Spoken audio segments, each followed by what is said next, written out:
Tonight, Martian Manhunter asks Aquaman what the housing market in Atlantis looks like nowadays. Secret Origins gives us the origin of Flash for like the 12th time in the New 52. And wouldn't you believe it, the guy who seems too good to be true in Superman turns out to be too good to be true. Who'da thunk? All that and more tonight on the Not So New 52.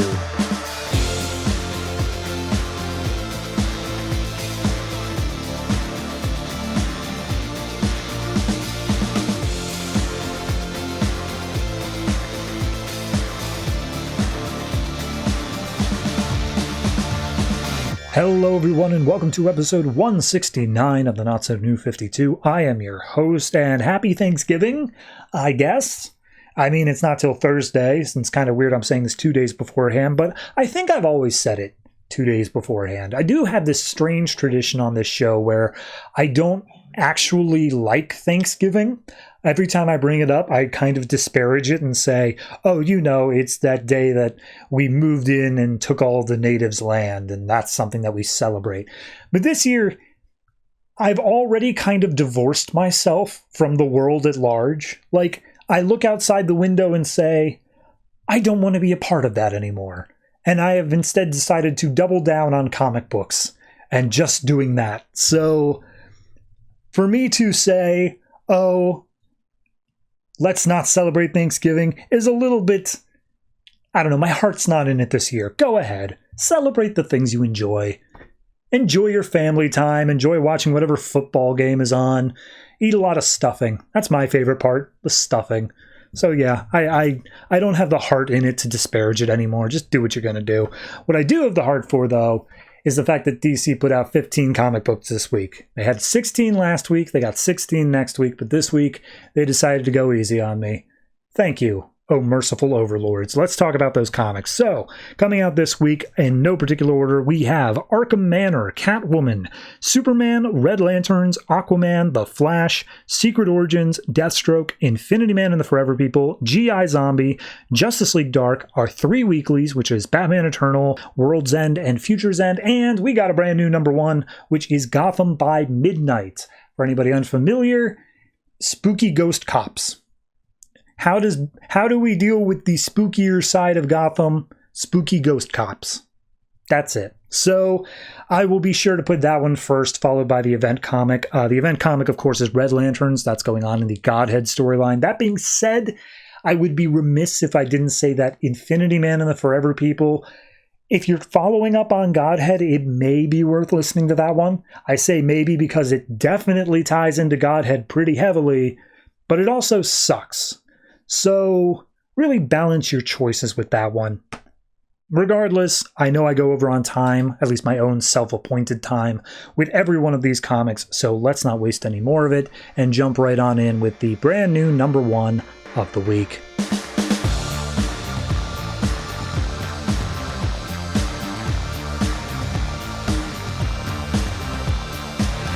Gotham by Midnight, number one, written by Ray Fawkes, art by Ben Templesmith. So this is following, I believe they are called Precinct 13. It is the group that deals with the supernatural stuff in Gotham. And we even get a little teaser page at the beginning saying, Gotham City is cursed, poisoned by shadow. It can't possibly survive without protection. So we open up this story following Sergeant Rook, who is an internal affairs officer who is coming to visit this boarded up, awful looking building where Precinct 13 works out of.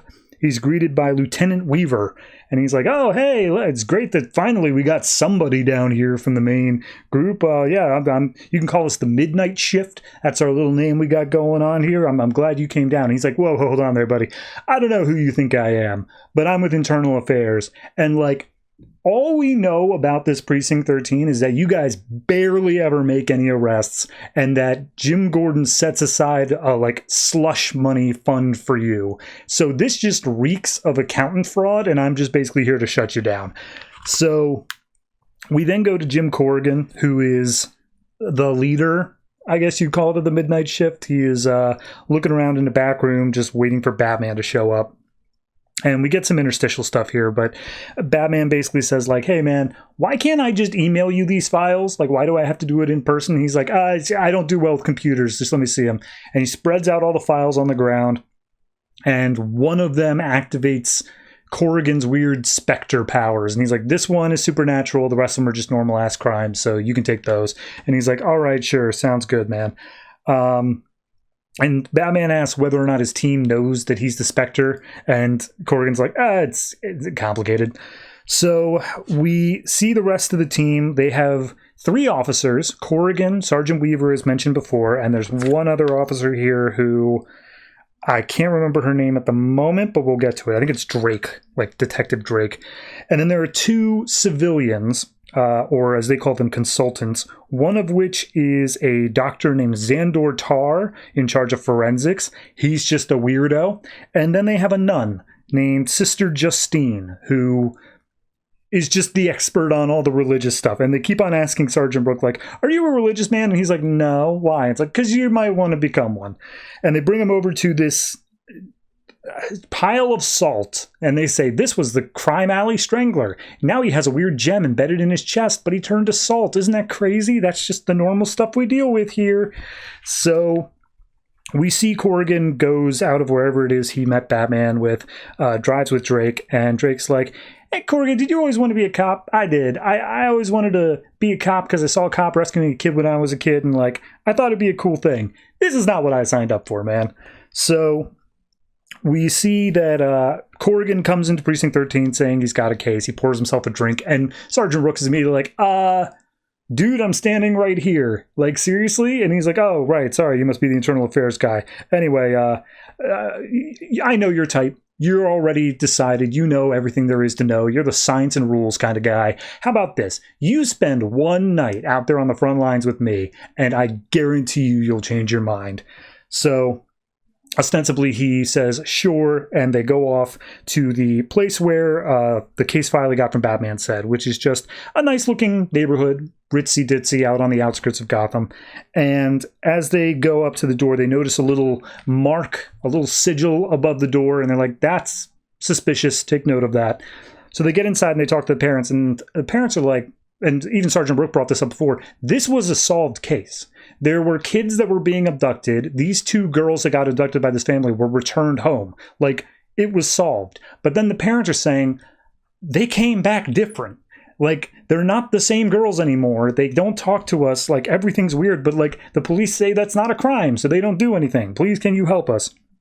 And so they bring out the girls, and the girls are just wide and beady-eyed, and they're just speaking in tongues. They have absolutely no sense at all, but they do have, like, a language. They are actually saying something. So at that point, he's like, okay, did you have clothes from when you actually took them back in? You said there was mud on their clothes. So Corrigan goes off to look at that while Drake continues to talk to the girls. Sergeant Brooks like, what the hell is all this? And he's like, hush, hush, hush, you'll see, it's getting crazy. So they say that the girls act perfectly normal otherwise. They eat, they sleep, they drink normal water. And this is the only thing that's weird, is that they don't communicate properly. So Drake stays with the girls while Corrigan takes Rook out. He calls for a lookup for other missing children reports. Apparently there have been 22 reports, 14 of them out of this general neighborhood. And he's like, all right, Rook, did that mark on the porch remind you of anything? And he's like, that was a piece of dirt, man. No, it didn't remind me of anything. And he's like, you're a religious man, Rook? And he's like, God damn it, no, I'm not. Stop asking me that. And he says the thing on the porch was representative of a black flower that grows in Slaughter Swamp. So that's where they're going off to look now. And they get into a debate about, like, you know, oh, you're one of the normal police, Rook, that plays by the rules. And he's like, yeah, I'm a cop. The rules are kind of the whole thing, man. I don't know what you're getting at here, but you're not making your case stronger. So they make their way out to Slaughter Swamp. And they see all the black flowers just floating in the water. And he's like, yeah, here's the thing you need to know about me, Rook. I know how to read the world of the dead. I've got a little connection to it. It's complicated. Are you a religious man? And he's like, God, Jesus, all right. So they end up getting to this old, rickety old shack. And as they approach it, it's like, oh, you feel that? You feel something in the pit of your stomach. You get that? And he's like, yeah, I feel it. What is it? And he's like, that's death, man. That's the dark side. It's a very, very bad thing. Meanwhile, the girls back at home under Drake's supervision, the nun, Sister Justine, she shows up, and the girls just start freaking out. Seemingly not because of the nun, but more so because the shack is being approached. And they start, like, throwing themselves around the room. It seems that they might actually catch on fire. I'm a little bit confused because the art is very stylized. But regardless, the group, Rook and Corrigan, make their way inside the building. Rook's just like, okay, you made your point. I don't like this anymore. Let's get out of here. And he's like, no, man. They're all in there. Come on, we need to go see. And as he steps inside, he says, you wanted to see what it is we actually do, Rook. It's a hell of a job. And as they step inside, they see a whole bunch of school children, all at desks, being led by, the best I can describe is, a very demonic nun.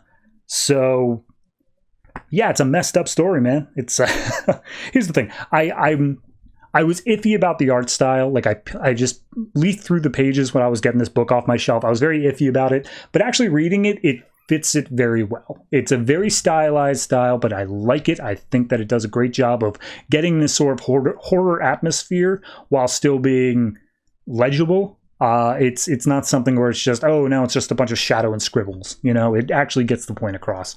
In terms of the story, I mean, it's just starting out. It does seem like it's going to be going for spooks and scares.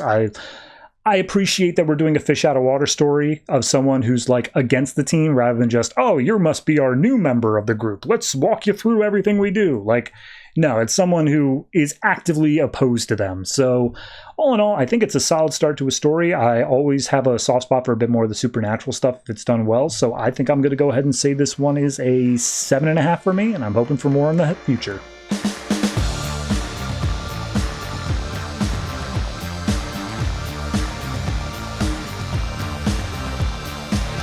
Red Lanterns number 36, written by Charles Soule, art by Jim Calafiore. This is the next part of the Godhead storyline. And in the last part of this book specifically, because it doesn't really tie that much in with the rest of Godhead, Guy Gardner and Simon Baz took on some really hardcore new gods, and then they just bailed because, screw it, they weren't worth their time. So this one opens up with Simon just being like, I'm sorry, you want to go after the guys who just nearly killed us? And the guy's like, but that's the key word, nearly. They didn't go through with it, so that's why we continue on. And he's like, I'm sorry, the new gods are like super uber powerful, and they are taking out the entire Green Lantern Corps, and you want to go after them? And he's like, yeah. And it's like, okay, well, you want to go, they said they were going to New Genesis. That's where the rest of them are. We would die if we went there. And he's like, oh yeah, well, you Greens, you were all scared and you didn't have what it takes to beat them. I do. And he's like, oh yeah, what that? And the guy just holds up the red ring and he's like, yeah, it's this. And we see Simon just immediately just like, oh, you have a death wish. Okay, sorry I didn't see that before. You actually want to die. Like, look, I don't know why you want to throw your life away. I'm sure you went through some pretty bad crap recently. And guys just like, oh, you want to hear about the bad crap I've went through? Let me tell you everything that happened since like 20 issues ago. And he just recaps his whole time in the Red Lantern Corps and basically says, a lot of people died under my watch, but I kept on living. And you say that might be survivor's guilt, but I'm not guilty. I'm pissed off and I want to go take this fight to them. So that's what I'm going to do. And Simon's like, okay, but like we're talking, look, they may claim they're gods, but like they're not actually gods. They're just ridiculously powerful people. And Guy's like, well, someone should tell them that. So we cut over to New Genesis. This is the only time we tie into the main event. In between issues from the last time, Highfather ended up getting the white power ring from Kyle Rayner, and he turned it into a weapon. So we see whatever this guy's name is, Malhedron, shows up and is just like, Highfather, what do you want? And he's like, hey, check this out. And he blasts a giant white lantern beam towards Earth, and it seemingly doesn't do anything, but it's very impressive. And Malhedron's like, that's awesome, dude. Quick question, though. We don't, like, before you got this weapon, we don't have the ability to defeat Darkseid, but he doesn't have the ability to defeat us. It's kind of been a nice little balance going on there. If you bring out this weapon, Darkseid will burn everything to the ground to make sure he doesn't lose. He's that petty. You sure you want to go through with that? And I was like, sounds like backtalk to me, but yeah, I'm willing to go through with that. So we then see Simon and Guy's plan to get to New Genesis is they go to talk to Cyborg and say, hey, can you open us a boom tube? And he literally just says, get out, both of you. I hate you both. And Simon's like, oh, hold on now. We just need your help. And he's like, Simon, we literally fought against each other during Trinity War. Did you forget that? Did everyone just forget that happened? Yeah, I'm not a fan of you, man. And he's like, okay. But what about Guy here? And he's like, everything I hear about Guy is he's a dick. And Guy's like, that's fair. Yeah, that's pretty much who I am. So at that point, he says, all right, look, we're going to save Hal Jordan's life. Is that important enough? And he's like, I don't know. What are you talking about? And he's like, all the Green Lanterns, all the Lantern Corps periods are under attack. We just need to get boom tubed over to New Genesis, real sneaky like, and we're just going to launch an attack on them. And he's like, first off, no, because there's no such thing as a sneaky boom tube. But secondly, I can't do that because, like, what happens if what you're doing causes them to retaliate against us? Like, they could invade Earth because of your actions here. And Guy's ready to throw punches, and Simon's like, all right, I didn't want to do this, man, but, like, I still have some connections with the government, with Justice League America, so I can have Star Labs closed down and your father's funding completely revoked. I can do that. I don't want to do that, but I can do that. And Cyborg's like, you really want to go on this, man? And he's like, oh, you're the one who's not being, like, all negotiating here. And he's like, all right, fine, whatever. But even if I wanted to do it, I can't because I don't have the lock-in on their energy signature. I can't boom tube you somewhere I don't know where it is in the universe. And so Guy provides his ring, and he's like, my ring has a scan of their energy signature. Take that and use it. And he's like, all right, fine, whatever. But I'm opening the portal, I'm getting you there, and then I'm closing it. You guys got to find your own way back home. And Simon's like, ooh, I'm not sure about that. And Guy's like, nope, we're in. Let's do it. You can stay here, Simon. I could see you're crapping your pants over that. And he's like, well, hold on. I'm just saying, like, we need someone to protect Earth. I think I got someone who can handle it, though. So they call up Bidge, the chipmunk lantern, and he's like, hey, yeah, no, I'll watch Earth, but Simon, why are you going there? And he's like, the guy's got a death wish, man. I just got to look out for him. You know how it is. And he's like, yeah, guy's messed up. So at that point, Cyborg's like, all right, you guys ready? Here we go. So Bidge is like, hey, Guy, try to come back alive, but if for some reason you really don't want to do that, send Simon back alive at the very least. So Cyborg opens up the boom tube. We then got cut to New Genesis, where we meet back up with Malhedron and his lover, Dia, and apparently they both came from Apocalypse. They fled because New Genesis seemed so much cooler, but watching Highfather use his new super uber weapon, they think, oh yeah, he's not much different than Darkseid. All the rulers are kind of evil in their own way. So they're about to start making out, which is especially creepy because Dia is at least 90. And then the boom tube opens up right in their bedroom. And Guy lands on Malhedron's bed, and he's like, ah, crap. So he starts trying to fire off a shot at Malhedron, and Malhedron's like, oh my god, I'm kind of glad I didn't kill you back on Earth. This is so much more than I could have hoped for. And so he gets all powered up, Dia does as well, and they just bash Simon and Guy through the wall of their building down to the streets below. They're about to land a killing blow already, and Highfather comes in just like, stop, don't do it. And Malhedron's like, how many times are you gonna blue balls me, man? I really want to kill this guy. And he's like, I'm sorry. That's definitely backtalk. He's like, sorry, please forgive me. And he's like, yeah, look, I don't want you to kill him because I want to figure out how the hell they managed to get here. They're very resourceful. So extract that information. Don't worry about it if you kill them, as long as you get the information. We're cool. So we end the issue with Simon and Guy being put into a miracle cell, and Guy's like, don't worry, we're not done yet. And Simon's like, oh, you could have fooled me. So yeah, to be continued in Sinestro. This is completely separate from everything else. I'm sure that now they're on New Genesis. That's also where Kyle and Carol are currently. We'll get back to them, I'm sure. But it feels just totally separate. Add on to that, and it's almost completely unrelated. Guy's doing a thing over in Infinity Man and the Forever People this same exact week that this came out. And it ostensibly is happening between last issue and this issue, according to Infinity Man. It could not possibly. That literally is impossible, but they're saying it did. So it doesn't feel that tied into the main event. It does feel kind of tertiary, but it's interesting. It's doing its own thing, and we'll see how it manages to shake itself out. I feel like it's not going to be that important. It feels like Guy's just going to show up in the finale issue and be like, and I was here too. So yeah, I'll give this one I'll give it a 7. Just like a flat 7. Doesn't feel like it's anything higher than that.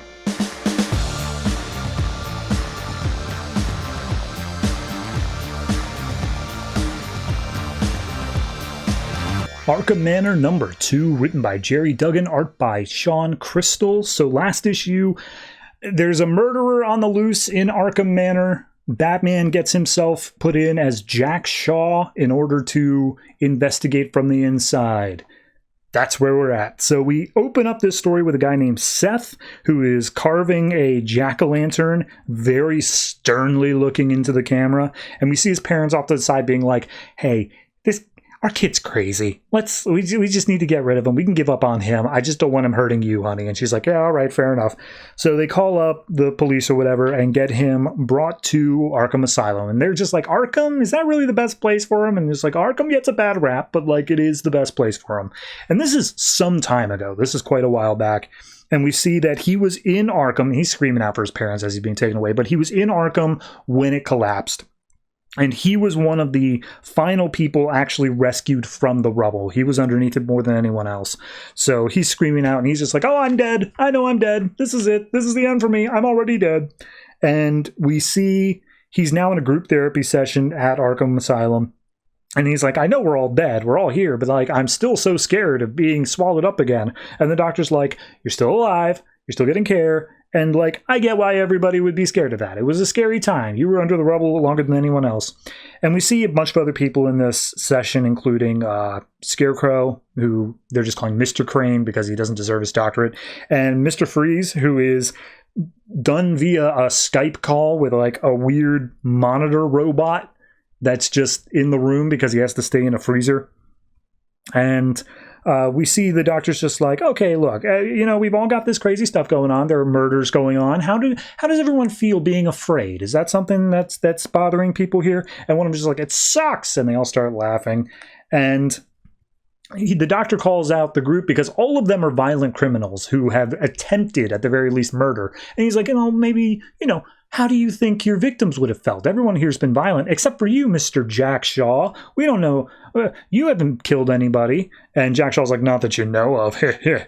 And immediately everyone's just like, hey, man, what's your story, by the way? What, Batman bring you in? And he's like, Batman? Never heard of him. And everyone's like, oh, no, this guy knows Batman. This, even if you don't know Batman, he knows you now. You're inside of Arkham. So at that point, Mr. Freeze is just acting out. He gets his monitor shut off for a minute. And then we get this one guy who is like not said a word this entire time. His name is Mr. Meek. And as he's about to start talking, we see Dr. Eric Border comes in and he's like, excuse me, Victor Zsasz is not here. We don't know where he is. He's missing. And everyone else is freaking out like, oh yeah, that makes sense then. So Batman's on a occupational therapy, where it just means he's painting the halls of Wayne Manor. And he's like, all right, I should have done this years ago. I'm getting like a much better insight of all the inmates from this perspective rather than as Batman. So as he's painting the walls, we see Eric Border brings in this John Doe, not saying anything, but he is just wandering around the subway and he's dead silent. And so Batman looks at him and he's like, hey, what's your name? And he doesn't respond. And Batman's like, I know who you are. I know exactly what's up. And I need to warn the staff. So he then sneaks out of the building. And he's like, yeah, this place isn't equipped to deal with like the worst of the worst. Not as much as Arkham Asylum was. But they're working on it. And we see there was a woman named Sybil Silverlock, who is a similar name to somebody in Gotham Academy. Her name, her other thing is Calamity, and she can burn the whole manor down if she wakes up from her comatose state. But Batman makes it to his father's study, which is now Arkham's office, and he makes a call to Eric Border as Batman saying, hey, there's a guy who you might be bringing in soon who's mute and is a John Doe. Here's his actual identity. He's extremely dangerous. And Eric Border's like, oh my God. And so he runs off and grabs the guy and takes him to a safer place. Meanwhile, Batman sneaks back in and someone's like, oh, Jack Shaw, you're late for final check-in. And he's like, oh, sorry, boss, I was doing work thing. I won't be late again. So he gets back into his cell. And Batman's like, all right, I'm going to escape tonight. I'm going to go get Victor Zsasz. I'm going to take him in and everything will be done with. I'm totally fed up with this and I'm ready to do it. And he watches across the hall as he sees the Seth kid, Seth Wickham, is being chained up for the night. And he's like, all right, well, good to see the kids getting help.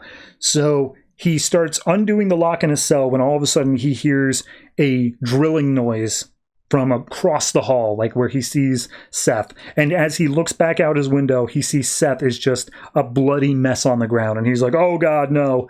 So he busts out the door. The guards are still there. They're like, hey, did we not lock you in? And he's like, I don't have time for this.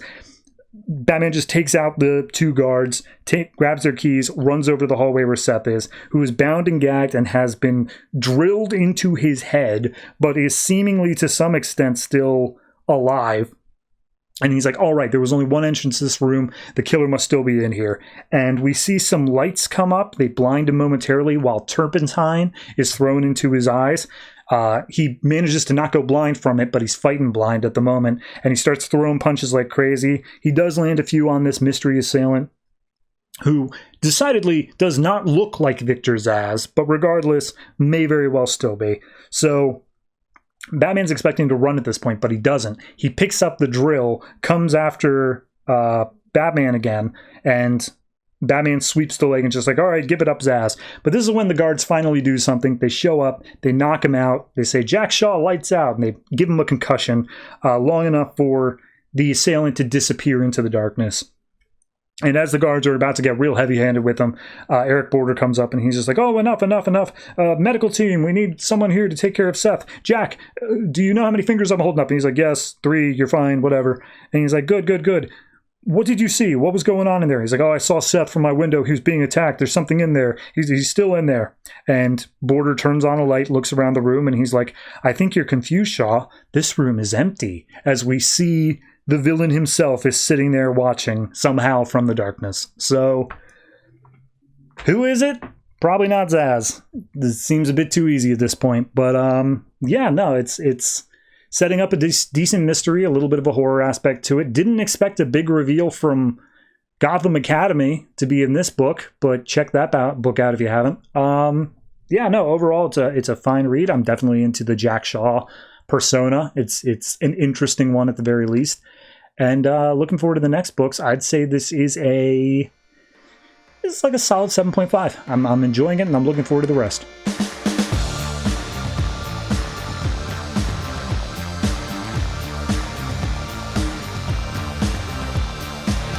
Catwoman number 36, written by Genevieve Valentine, art by Garry Brown. So last issue, Catwoman's making a bunch of moves in order to solidify power amongst the crime families.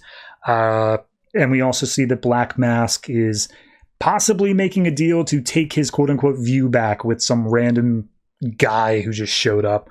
So we then go to Black Mask. He is in an alleyway and he's asking a guy who apparently met with the Calabreses, which is Catwoman's family, the other day about like what's going on. He's like, I don't know a damn thing. And he's like, all right, fine. And so they end up going to shoot him, but before they can, Catwoman jumps in on the scene, saves the guy, and as she is now in the line of gunfire, we see that the cops arrive and give her just enough of a hesitation to be able to get out of the way, whereas Black Mask and this other random dude go as well. So we then see Catwoman on a spree of going around. Sorry, I say Catwoman.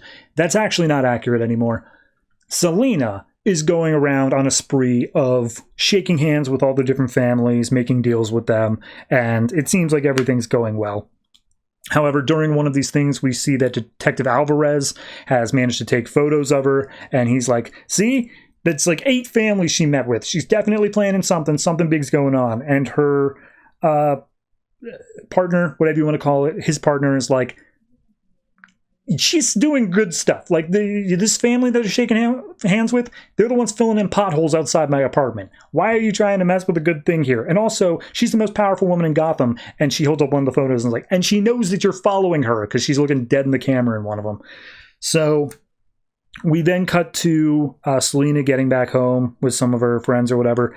And they basically say, okay, yeah, everything's going fine, everything's great. That Hashigawa family that we met with before, though, they are letting us use their docks on one specific condition. And she's like, all right, what's that? And it's like, well, they have a shipment coming in and we have to distribute it if we're using the docks. And that is a truckload of heroin. To which point, Selina's like, no, I'm never going to do that. Like, that's never going to happen. But she keeps that silent to herself. And her compatriots, who are Nick and I always forget the other girl's name, the brother-sister pair. The brother's like, nah, man, we're not here to run people's errands. We shouldn't do that. But then the girl's just like, I say do it, and then we'll handle the fallout later. They know that this is not the time where we can negotiate. And Selena says, all right, both of you step out. I'll figure something out. So she talks to the like second-in-command guy. I will say this issue doesn't do a good job of reminding me of names between each issue, but regardless, she's like, look, this is all just like, it's put me in a bad position. He wants me to take over the drug market so that way when things fall through, the other families will be able to point at me. And he's just like, yep, he wants you to get pinned by the cops. That's exactly what's going on here. So at that point, she's like, did my dad, when he ran Gotham, have to do anything like this? And he's like, oh yeah, all the time. He flooded the streets with drugs. Like, that's entirely his thing.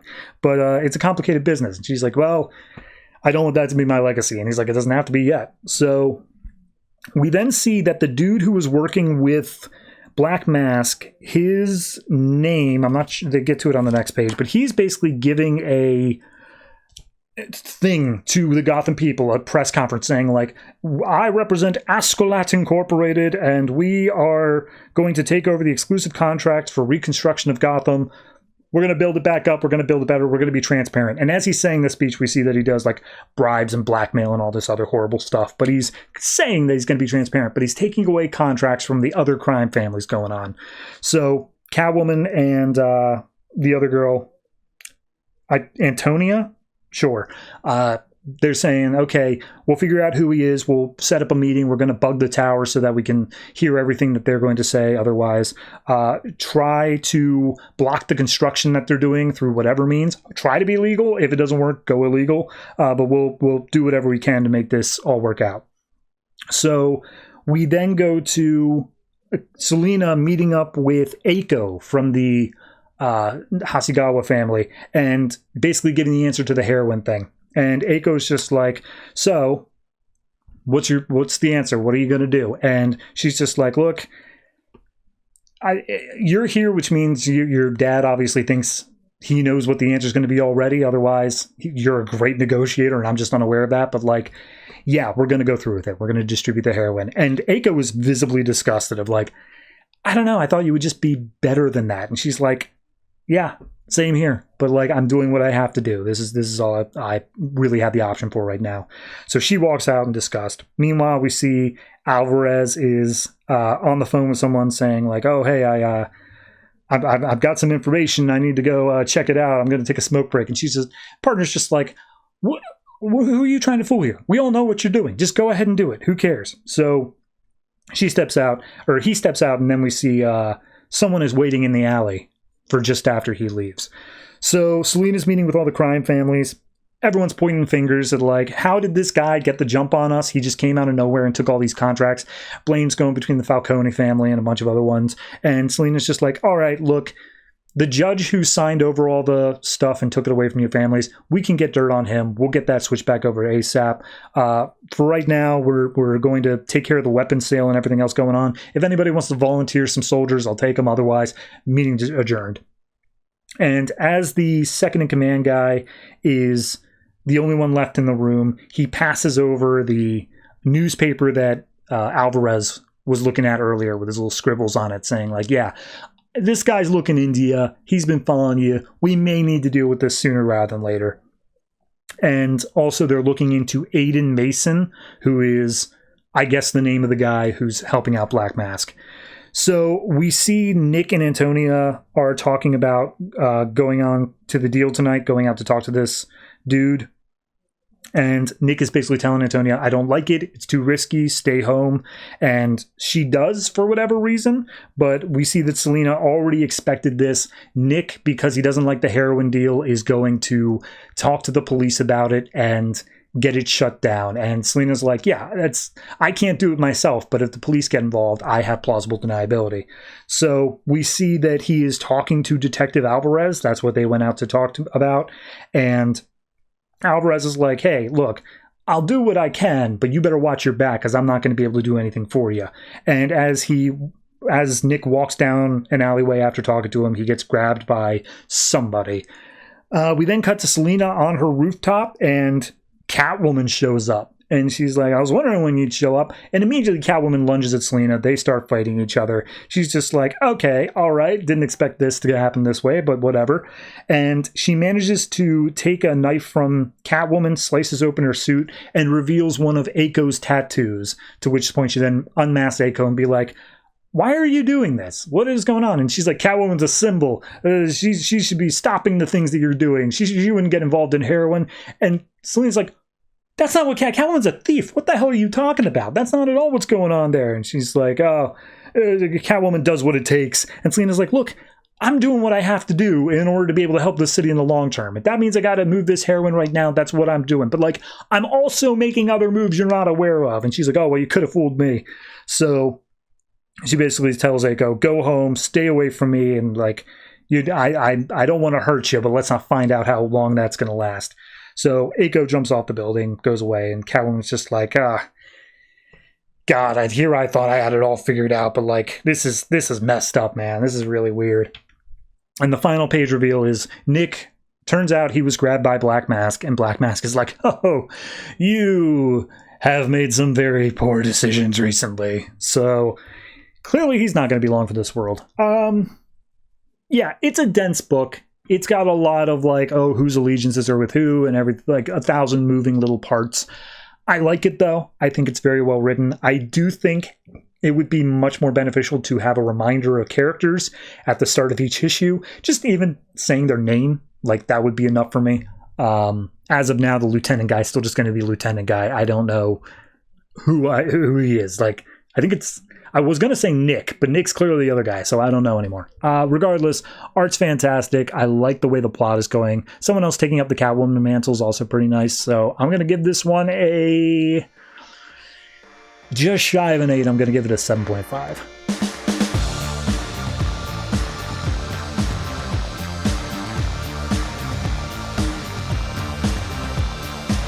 Superman number 36, written by Geoff Johns, art by John Romita Jr. So last issue, Ulysses was basically saying, hey, Earth sucks. It ain't going to get better. I have a ship to take you to the fourth dimension. I can only take 6 million people. Get on my boat. So this issue picks up basically with him saying more of the same. He's like, yeah, no, God, look, I could do literally everything to save your planet. I could cure diseases. I could solve all of your problems. But like this violence and this hatred inside of you, it is your culture and it ain't gonna work out. So I have decided I'm taking these ships. They will take you to the other dimension, 6 million tops. Whoever gets here first got 24 hours. All right, that's it. That's everything going on. Peace.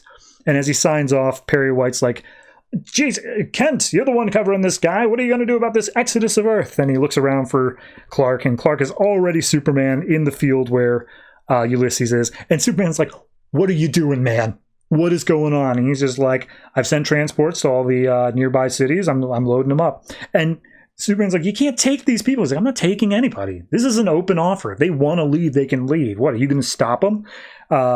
They can just start over on the great world is what he calls it, but it's, his home world. And Superman's like, okay, we should talk about this though. Look, there is always hope for a better tomorrow. Like that you're saying there isn't, but there is. And he's like, dude, I went away like 30 years ago and Earth is still facing all of the exact same problems. What have we done in the meantime? And Superman's like, plenty. We've done a lot. Like you can't just expect the whole world to change in just 30 years. And he's like, I feel like I can.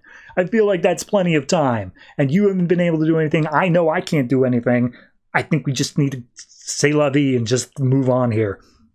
So Ulysses is like, look, I don't think this is going to work. I can't stay here anymore. I'm at least going to leave, and I'm going to take whoever wants to come with me. So he flies off, and Superman's like, crap. All right, I got to figure out something else. So Lois and Jimmy start running towards one of the ships that is, of course, in Metropolis. And Jimmy's like, do you think anybody'd actually go on one of these things? That's crazy. And Lois is like, if Superman made you the offer, do you think you'd take it? And Jimmy's like, yeah, probably, actually. Yeah, okay, so it's a matter of trust. I get it. Meanwhile, we see Ulysses' parents are like, all right, honey, let's get packing. We're going to go with our son. We've missed him for however many years. We got to go with him. But then Superman shows up being like, hey, do you know where your son is? It's like, no, but we're going to go with him. We've already made up our minds. And he's like, look, the military's checking out the ships. They're doing a whole thing. This is more complicated than he thinks it is. We've just got to figure out what's going on. And he's like, okay, but we're going with him regardless. And she's like, okay. So then at the ship, we see there's like tractor beam lights, things taking the people in the ship. And everyone's getting rowdy. They want to make sure they get on. And one person's like, hey, stop shoving. I was at the front of the line. The other person's like, no, it was me and my family. And they start like throwing fists at each other. And then two black tentacles come down and they're just like, hold up, stop. And they speak in an alien tone. We see the aliens and they're like, we're not going to tolerate violence. You are no longer welcome onto our ship.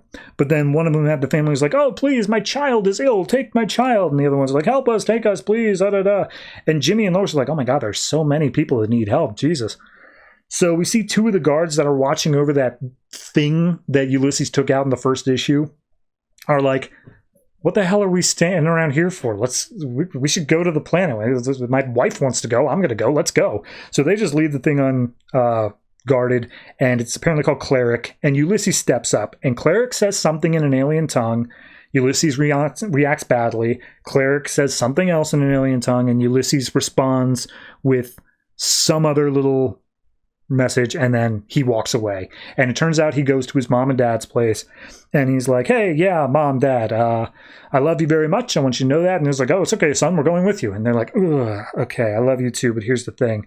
You can't come with me. You just can't. And they're like, oh, but we don't understand. And he's like, I look, I didn't know you guys were still alive, okay?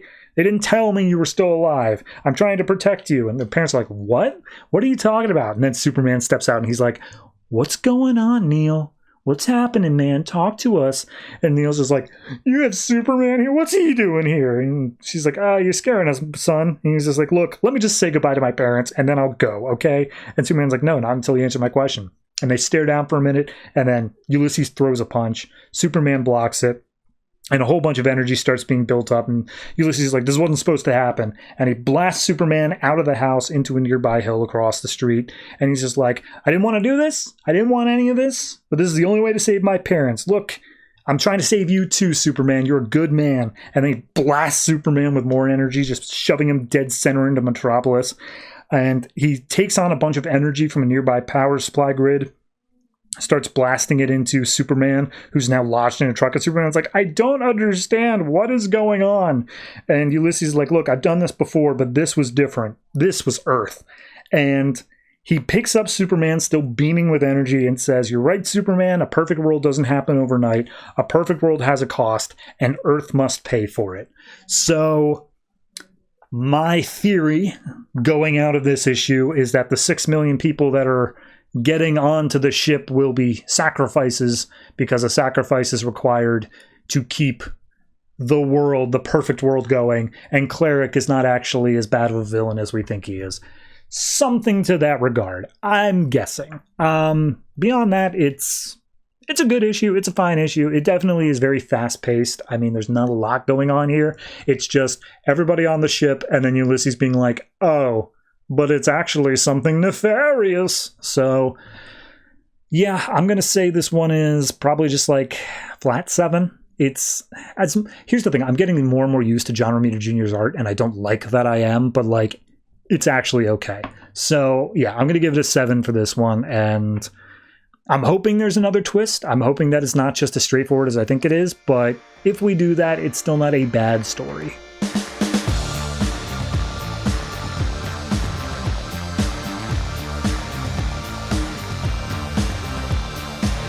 Aquaman number 36, written by Geoff Parker, art by Paul Pelletier. So last issue, we discovered, or we already knew, that Atlantis itself has some sort of psychic memory that knows that Aquaman is not the proper ruler and is rebelling against it by earthquakes. And also, Aquaman's mother's tomb is empty. So we open up this issue with Volko being like, hey, what's going on out there? I hear some whispers. I'd like some answers, please. And the guard's like, shut up, traitor. You ain't getting no answers. But then all of a sudden there's a loud patoon noise, and guard's like, oh, never mind. You're going to get some answers. So Volko is grabbed very violently out of his cell by Aquaman and just dragged across the sea over to Queen Atlanna's tomb. And he's like, the lid is off. Who took off the lid? And he's like, I did. Take a look inside. Her body isn't there. Her body was never there. What the hell is going on, Volko? And he's like, I swear to God, man, I don't know nothing about it. You got to trust me. I loved your mother. And Aquaman looks over at the guard that's standing nearby and just like, well, what do you think? And the guard transforms. Turns out it was Martian Manhunter. And Manhunter's like, yeah, no, he's telling the truth. He doesn't know anything about this. And he's like, oh my God, an alien. And he's just like, yeah, well, I think you're the alien here. You're super weird living underwater. I have to put on gills to be down here. Christ. So at that point, Tula speaks up and just like, hey, this is the third outsider you've brought in. And two of them have already turned everything we know about Atlantis on their heads. I don't think a third one's going to help that much. And Aquaman's like, Manhunter's cool. I hope. I think. He's probably cool. I'm going to go ahead and put some faith in Manhunter here. So they both swim back over to the main part of Atlantis. And Martian Manhunter's like, boy, howdy. Thanks for showing me your town, your city. It's super cool, awesome, and great. I wonder what it would have been like if when I landed, I would have landed in Atlantis. I wonder if you guys would have treated me better than humanity did. And they'd be like, I mean, I don't know about that. We're pretty racist down here. But you wouldn't have to worry about fire. So we end up at a Nautilus theater, which is apparently where this big-ass battle happened back in the day. But then they built a theater on it. And this was also where Queen Atlanna died. And Volko's like, look, I brought along some people who are here that were there the night of it happening. Volko, you were there the night it happened. Now that we know that Atlantis itself is a psychic repository of its entire history, I need you to walk us through the night of my mother's death, and Martian Manhunter is going to use that as a guide to tap into the moment in Atlantis's mental history of when it happened and get more information. Okay? Basically, did my mom die? I need to know that. And Volko's like, absolutely, I saw it happen. He's like, cool. Tell me exactly what you saw. Don't like speculate. Don't say like, oh, I think this. Tell me only exactly what definitely happened. So he's like, all right, but I need to go back a little bit first, just so you understand like the basis of it. And one of the guards is like, of course, he's just going to tell like this long ass story just to stay out of his cell. What a dick. So he says, look, when your mom came back from raising you, she was put into a marriage with the military general. His name was Orvax. He was a dick. He was abusive. He was awful. And as such, he made a bunch of enemies. And when Orm, your brother, like turned 12 on the day of his birthday, Orvax was killed by someone else. And instead of celebrating the 12th birthday that day, we put it off a few more days. But we did celebrate. And when we celebrated, your mom had a plan that she was going to take herself and Orm back up to the surface with you, and they were all going to live one happy family away from Atlantis. Because during this 12th birthday party, it's a whole big thing of like manhood or whatever. Everyone was going to be wasted. They were all going to be totally gone. So it would have been the perfect time to escape. And she confided in me. I had everything set up, and we were ready to go. But on that very night, as this play was being performed at the theater, something went wrong, an explosion happened, and it was targeted at the royal seating box. And your mom got hit. I luckily was like just out of arm's reach. I dodged out of the way. And Orm also dodged out of the way, almost like he saw it coming. And Aquaman's like, shut up. Shut up. That's speculation. I don't want to hear that stuff. Martian Manhunter, do you have a lock on that memory? And he's like, yep, I got it. All right, tapping in, and I'm going to project it so that all of you guys can see as well. And we see the moment that she's talking to Orm, or not Orm, Volko, and Volko's just like, oh, your ride is set up. We'll get it as soon as the play's done. Everything's going to be set. And she's like, perfect, awesome. And then she goes over and talks to this purple-eyed woman, and she's like, all right, is it set? Is it going to happen? And the purple-eyed woman's like, yep, it's aimed right at your seat. No one will know. And she's like, thank you so much. And the purple-eyed woman says, oh, you protected my kind throughout your reign. It's the least we can do. And Aquaman's just like, all right, well, this clearly seems suspicious. Who's the purple-eyed woman? What does she mean, her kind? Anyone know anything? No? All right, keep paying attention. So we see the moment of the play happens. Everything goes off without a hitch. And instead of Orm dodging at the last moment, it turns out that the mother, Atlanna, pushed Orm out of the way at the last moment because she knew it was going to happen. But in those last moments of the explosion, she dropped down into a secret trap door, and a body double corpse was put into her place. And so it was all a decoy. And then the projection ends because Martian Manhunter can't keep it up. And he's like, where does this lead? Where's the trapdoor go? And it's like, oh, it's the catacombs. It's all over the place. And he's like, ah, crap. All right, we need to know who that woman was. We need to know where my mom went. Can anybody get any more information? And we see the two scientists, I forget their names, that were brought down. I think Stephen Shin's one of them, is like, hey, there's another like keystone hole thing here that if you put your elder's pendant or whatever to it, it'll unlock more memories, like what we did earlier on. So someone go do that. And one of the elders does, taps it to it. And then Martian Manhunter just immediately gets imbued with all of these massive memories of Atlantis. Because remember, this place was the place of a bloody civil war. So he immediately starts lashing out. He gets angry and he's yelling at Aquaman like, usurper, you do not deserve the throne. I killed the king, killed the king. And so he starts attacking Aquaman. All the other Atlanteans start trying to fight back against Martian Manhunter, but he is extremely powerful and he is stuck in this psychic connection with all of Atlantis. So the only way to take care of him is knock him unconscious, which they're doing their best to do. We see Aquaman throw a few punches, and he tries to like knock these psychic thoughts out of John, but then John just throws off a bunch of heat vision blasts, and it ends up hitting a few of the guards. Aquaman's like, okay, I got a plan, stay close, and pull me out at the last minute. And Aquaman grabs hold of Martian Manhunter with super swimming and pushes him down into a volcanic vent. And he's like, you know, when I said there was no fire in Atlantis before, I kind of lied. We have this. And he pushes him down all the way, like right to the lava surface, to which then Martian Manhunter snaps out of it, because obviously that's his weakness. And then Mera manages to pull the both of them back out before they straight up die.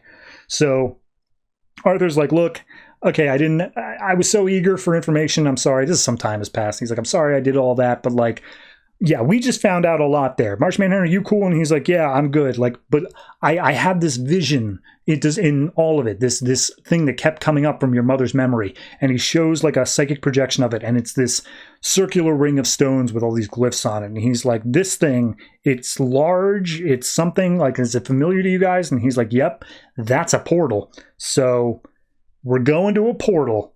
That's where mommy went. So yeah, I'm down with it. I'm always good for a little bit of political intrigue and double crossing and secret plans and whatnot. It's all interesting.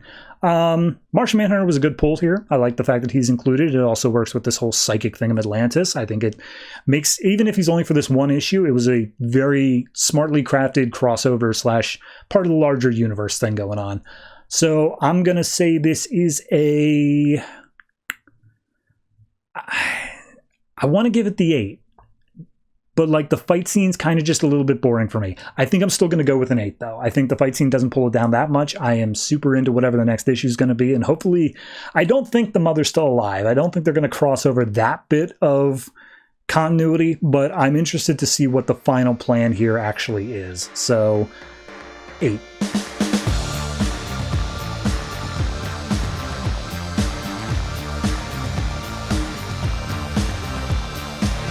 The Flash number 36, written by Van Jensen and Robert Venditti, art by Brett Booth and Andre Coelho. So last issue, Future Flash, which I still have no better name for, came back, fought Barry, Future Wally got in the way, and now current Barry is stuck in some undisclosed location. It's the Speed Force, and Future Barry is now in the current day.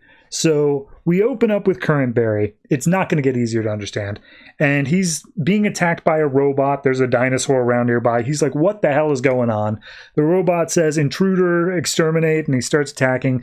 Barry realizes he doesn't have access to his speed here, so he's unsure what's going on. And then this dude shows up, full on muscular, like got some cybernetic parts to him, and just like, oh, over here. And he distracts the robot and tells Flash, stay still, it can't see if you don't move.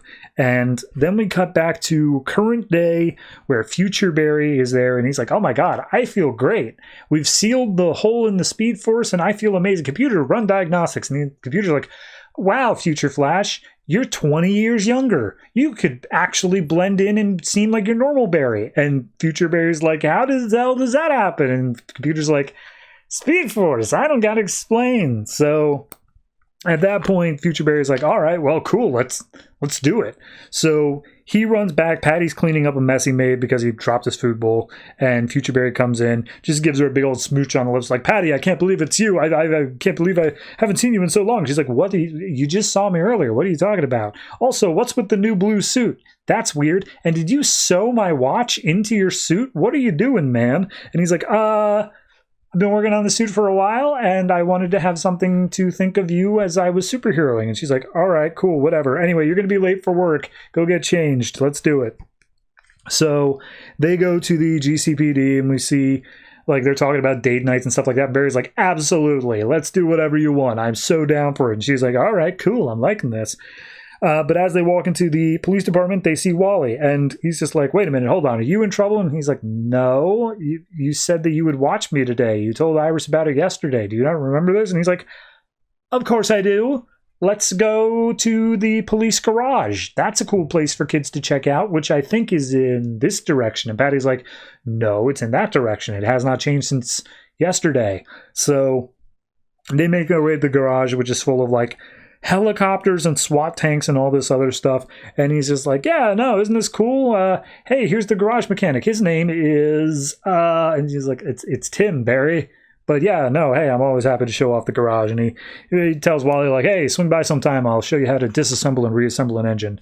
And then after a while, he brings Wally to the CSI floor, and Director Singh walks in and it's just like, Barry, we've been buried in cases, where have you been? And Barry's just like, oh, Director Singh, you know what? You and I, let's get our significant others, do a double date. Doesn't that sound awesome? And Singh's like, what? And then one of the other detectives is like, hey, Barry, maybe you forgot, but the director hates you. Why are you suggesting a double date? And he's like, ooh, right, yeah, sorry, my bad.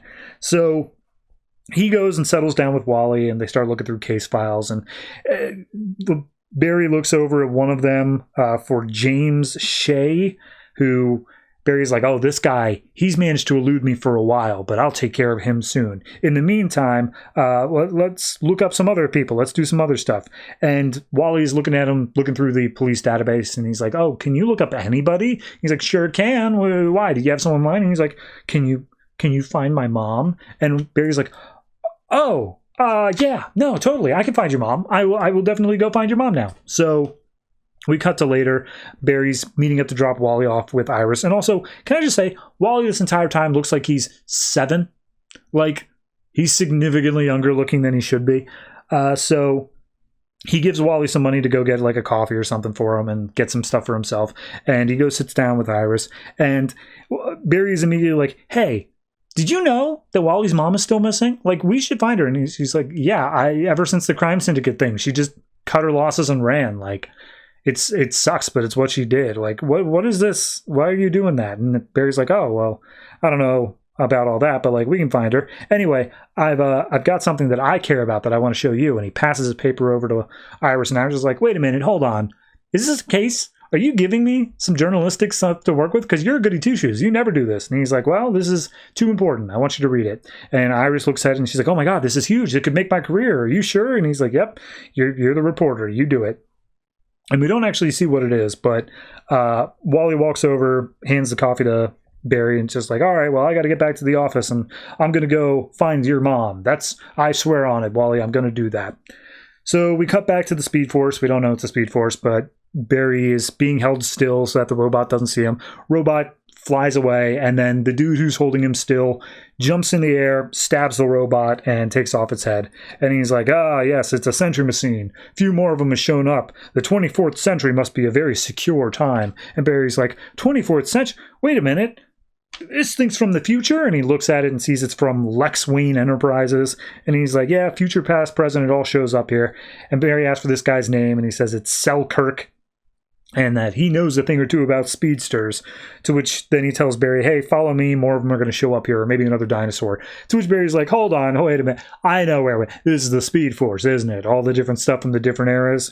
And Selkirk's like, yep, exactly. Now, what's your name? And he's like, I'm the Flash. And he almost says Barry, but he's like, well, the Flash, there's a lot of stuff in this jungle that you don't want to deal with, so you're going to have to stick with me if you want. And he's like, right, yeah, sorry. And he starts blowing off on this whole thing of like, yeah, there was some sort of rip or something like that. A bunch of stuff was coming through, like the sentries and whatever, but that just got sealed up. I'm guessing you had something to do with that. And he's like, right, totally. But I can't stick around here. I need to get out of here and go back home. I got a whole city depending on me. And Selkirk's like, everyone thinks that way. Everyone thinks, oh yeah, I got to go home. But eventually they come around. So this is home. And he leads him deeper into the jungle where there is this entire treehouse forest wooded fortress thing that is all set up. So the last thing we get is Central City. Barry, as Patty's falling asleep as they're watching a movie, he runs out on the street, gets into his flash gear, and as he runs through the town, he goes to a place of a guy named Kyle and says, Kyle, I feel like I'm living deja vu here, man. And he just busts in this guy's house and says, you are a smart kid.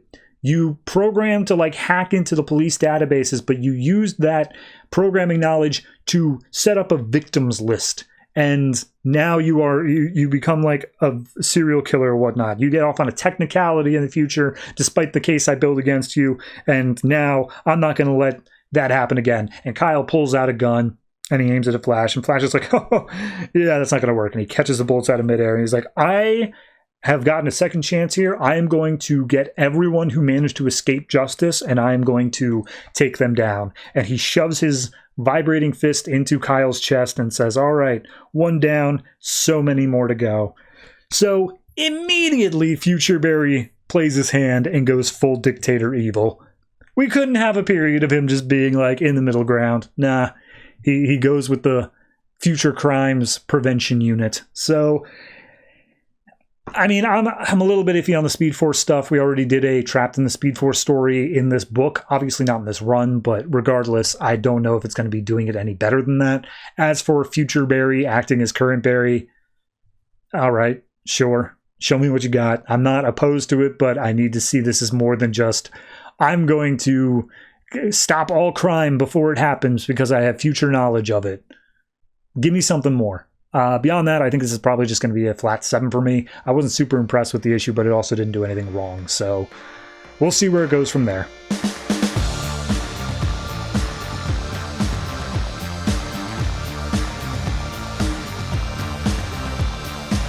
Secret Origins number 7, written by a bunch of different people because this is an anthology book. And this issue covers The Flash, Huntress from Earth 2, and Superboy. So first up is The Flash. This is written by Robert Venditti and Van Jensen, art by Miguel Sepulveda. And I don't really feel like I need to talk about this, because everybody and their mother knows The Flash's origins. But we have the framing device of Barry talking to his father in the jail cell and just saying everything that happened. He's getting ready for school one day. His mom is showing him to the bus, and apparently it's going to be a field day where he has to run like a 100-meter dash.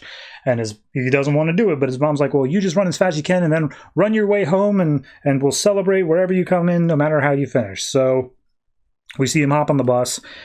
He gets a ribbon for participation. Some bullies make fun of him for it, but he still wants to run home and show his mom. And as he gets in, he sees his mother has been murdered and his father is over the body. And then within a few hours, his father's being loaded up into a cop car, and Barry's saying, like, the cops said it was an open and shut case, but there was stuff. The door was broken in from the outside. That doesn't seem to fit with an open and shut case, but regardless, I knew the real killer was still out there. So we see him in college. He goes and he trains to be a forensic analyst and whatnot. He goes to his graduation, but even when he gets his degree, he's sad because there's nobody left. There's no one to celebrate with. So we then see him get a job at the Central City Police Department, and one night everything's going pretty well. He's going and checking out some stuff in the lab, and then all of a sudden, boom, lightning bolt hits him. He's in the hospital, but then the nurse is like, you came in here with severe burns, but now they're all gone, so I guess you can go home now. And we see him discovering the limits of his speed. Meanwhile, the narration he's giving to his dad is just like, and then I got lucky at work, and I moved through my cases really fast. Like, he's talking in metaphors and stuff like that. we see him then talk about how, people see the badge and the uniform on police, and that's what like sticks out to them. So then we see him make the Flash emblem and the rest of his uniform, and he puts it into a ring, and he's like, yep, and then I'm going to chase the bad guys to the end of the earth, and he becomes the Flash. And then he starts going through and also Central City has some real nut jobs like Captain Cold and Mirror Master and Grodd and the rest, and they try to slow me down from catching them, but I never rest because I am a forensic expert. That's what I'm talking about. And we get one nice little sequence here of him watching a robbery happening on breaking news as he's eating dinner. And then you see him vibrate slightly, and then on the news, the guys are tied up as he's sitting back in his seat now in the Flash outfit. So yeah, he says, oh, I got to keep moving. I don't have time for mourning. All these people that I'm putting away are saving other people's parents. That's why I'm doing this, to save other families from going through what we went through. And he's sitting there talking to his dad, and he's like, and that's why I'm never going to give up, Dad, and I hope you don't either. And his dad's like, Barry, Jesus Christ, you got to stop coming here. Look, the jury said I was guilty. You just got to accept that. Please don't put yourself out over this. And he's like, but Dad, I gotta have you back out. Call it a hunch. Call it an investigator's will. I know it's true. I know it's happening. And one thing that I have to point out in this issue is that there is a speech bubble that says, I'm loosely quoting, until I do, whoever did that to Mom, they're still out there somewhere. I won't rest until they're put away. And the speech bubble is going to the dad, not to Barry. That was in the original print and in the updated trade. I don't know if that's who it's supposed to be. It doesn't seem like it should be, but it's there. And so then a guard comes and says, visitation's up. And Barry's like, Dad, don't give up hope. I won't let you down no matter what. I'll never stop chasing the truth. So that's the Flash. If I have to give that a rating, I'm just so sick of seeing that damn origin story. This didn't do anything new or interesting. I'm going to say it's 6. It's whatever. Next up, we get Huntress from Earth 2. This is by Paul Levitz with art by Jonboy Meyers. Very anime style. We open up with Huntress when she's very young, 5 years before the invasion of Apocalypse. She's doing some aerobics in the Batcave when all of a sudden someone starts firing at her. And she's smiling, she's happy, she's dodging the bullets. And she's like, oh, I always loved game time. Really like dodging the bullets. And we see that Catwoman comes in, and she's like, oh, good timing. It was only a 1.5 second reaction time. And she's like, oh, boy, under 2 seconds means I get ice cream, right? And she's like, nope, 1 second means you get ice cream. So you don't get ice cream tonight. She's like, oh, man. He's like, all right, well, you did do well on your calculus homework, so I guess you can have a little bit of a treat. And they just have a little loving moment together. We cut to later that night where she's asking for a bedtime story, and she asks for Robin Hood. And as Selena starts reading it to her, in comes Batman, who is a wreck. His suit is all torn up. Everything's messed up. And she's just like, what did I tell you about bringing that suit in here? And he's just like, what? It's nothing serious. Don't worry about it. And Helena's like, did you get shot again? And he's like, no, Daddy's fine. And he takes off the cowl. And Selena grabs him by the cape and says, oh, it looks like you need me to lick your wounds for you. Our daughter can finish the story herself. And Huntress's narration box is, grown-ups getting busy. I hadn't quite figured it all out by then. So we then cut to the year before the invasion, so 4 years later. She's now ready to go out, get her own crime-fighting persona. And her mom's drawing her different costumes, saying oh, here you go. It's Batgirl and a little bit of your mom in there as well. And she's like, yeah, that's great. I think that might be a bit too mature for me. And she's like, all right, well, what do you want to be then? And she says, I like Robin Hood. I like the stories that we told. So something like this. And she pulls up Damian Wayne's Robin outfit, including the hood, everything with it. And she's like, I like it, but lose the hood. You need to be able to see around you. So she's now officially Robin. She goes out on the town with Catwoman. We also see that she still continues to train with her father, who is absolutely relentless on her. But one night, as she's training, the alarm goes off. And as we know about her backstory, she arrives late to the scene where her mom died. Catwoman was killed in a tenement fire or something like that. So she brashly goes after the people who are responsible for it. All in all, it ends up being that Supergirl comes in, Kara, who was a secret at that point. She ends up saving her life because otherwise she would have been killed. And then the invasion of Earth 2 happens. They go through a portal. The rest of the Trinity die. And they end up on Earth 0. As we see Supergirl, now going by Power Girl, is trying to find her own way home. Huntress decides she needs to do something. She needs to take up her own ideas as to what to be. And she decides that her mom's pet project was to stop human trafficking. So she decides to do that, to fight for those who cannot fight for themselves. And we see the first time she goes out to do that, she is way in over her head. She almost gets herself killed. Ultimately, she gets lucky and also remembers her training from her parents. And she's like, all right, well, the next time I'm going out there, I'm bringing a bow and arrow. And we see her now with her crossbow becoming fully Huntress. So that's that story. I think it's nice. We got a lot of her backstory in World's Finest, so I don't think it's really adding that much, but the art style is very good looking, so I'm going to say it's a flat 7 for that one. And then we get Superboy. This is written by Frank, apologies for this, Barbiere, and art by Robson Rocha.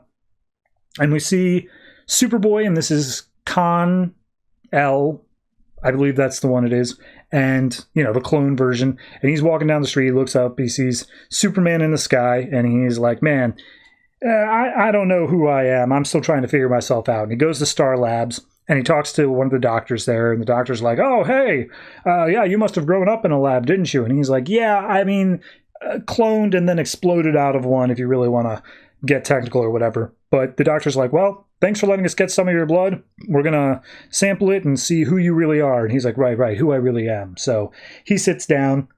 And the doctor's like, well, this is going to take a little bit of time. I'm going to need to prep you. So tell me about yourself. Tell me about your history. And he's like, oh, geez, where do I begin? And this isn't really even a recap of his origin because the origin was in the book. This is just a recap of the Superboy book, like as a whole. So he was born in the lab. He was cloned. He didn't know who he was. He was brought up by Caitlin Fairchild and Rose Wilson, a.k.a. Ravager. He was trying to figure out who he was. He was so desperate for a father figure, he kind of latched onto Harvest for a while. That didn't go very well. Eventually, he made his way in with the Teen Titans, and he basically stayed there because of Wonder Girl. He never felt like he truly belonged. And they called him Superboy, but he never really knew what that meant.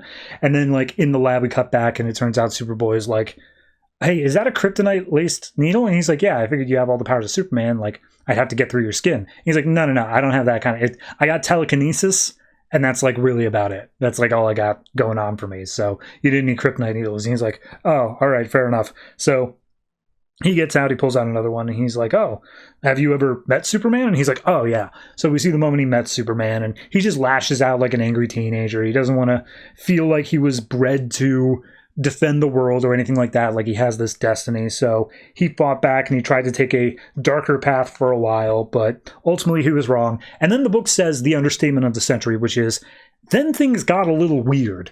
And this is the point where he died, became a cosmic herald for the Oracle, which happened over in a Superman event, and then a bunch of other clones, including the original one that he was cloned from, John Lane Kent, who was a half Superman, half human hybrid from the future who had an illness, and that's the whole reason he was bred, came back to the past to attack all the metas that were around. He hated all the metas. And so Khan came back and was released from his cosmic servitude in order to stop him, but then ultimately it just left him with more questions. And now he's back, but the Titans have moved on. He doesn't really want any part of that. So he's trying to find his place in the current continuity. And he sees a monster attacking a city, and he's like, well, you know, sometimes I realize I'll never be Superman, but I don't want to be. I can just be my own type of hero.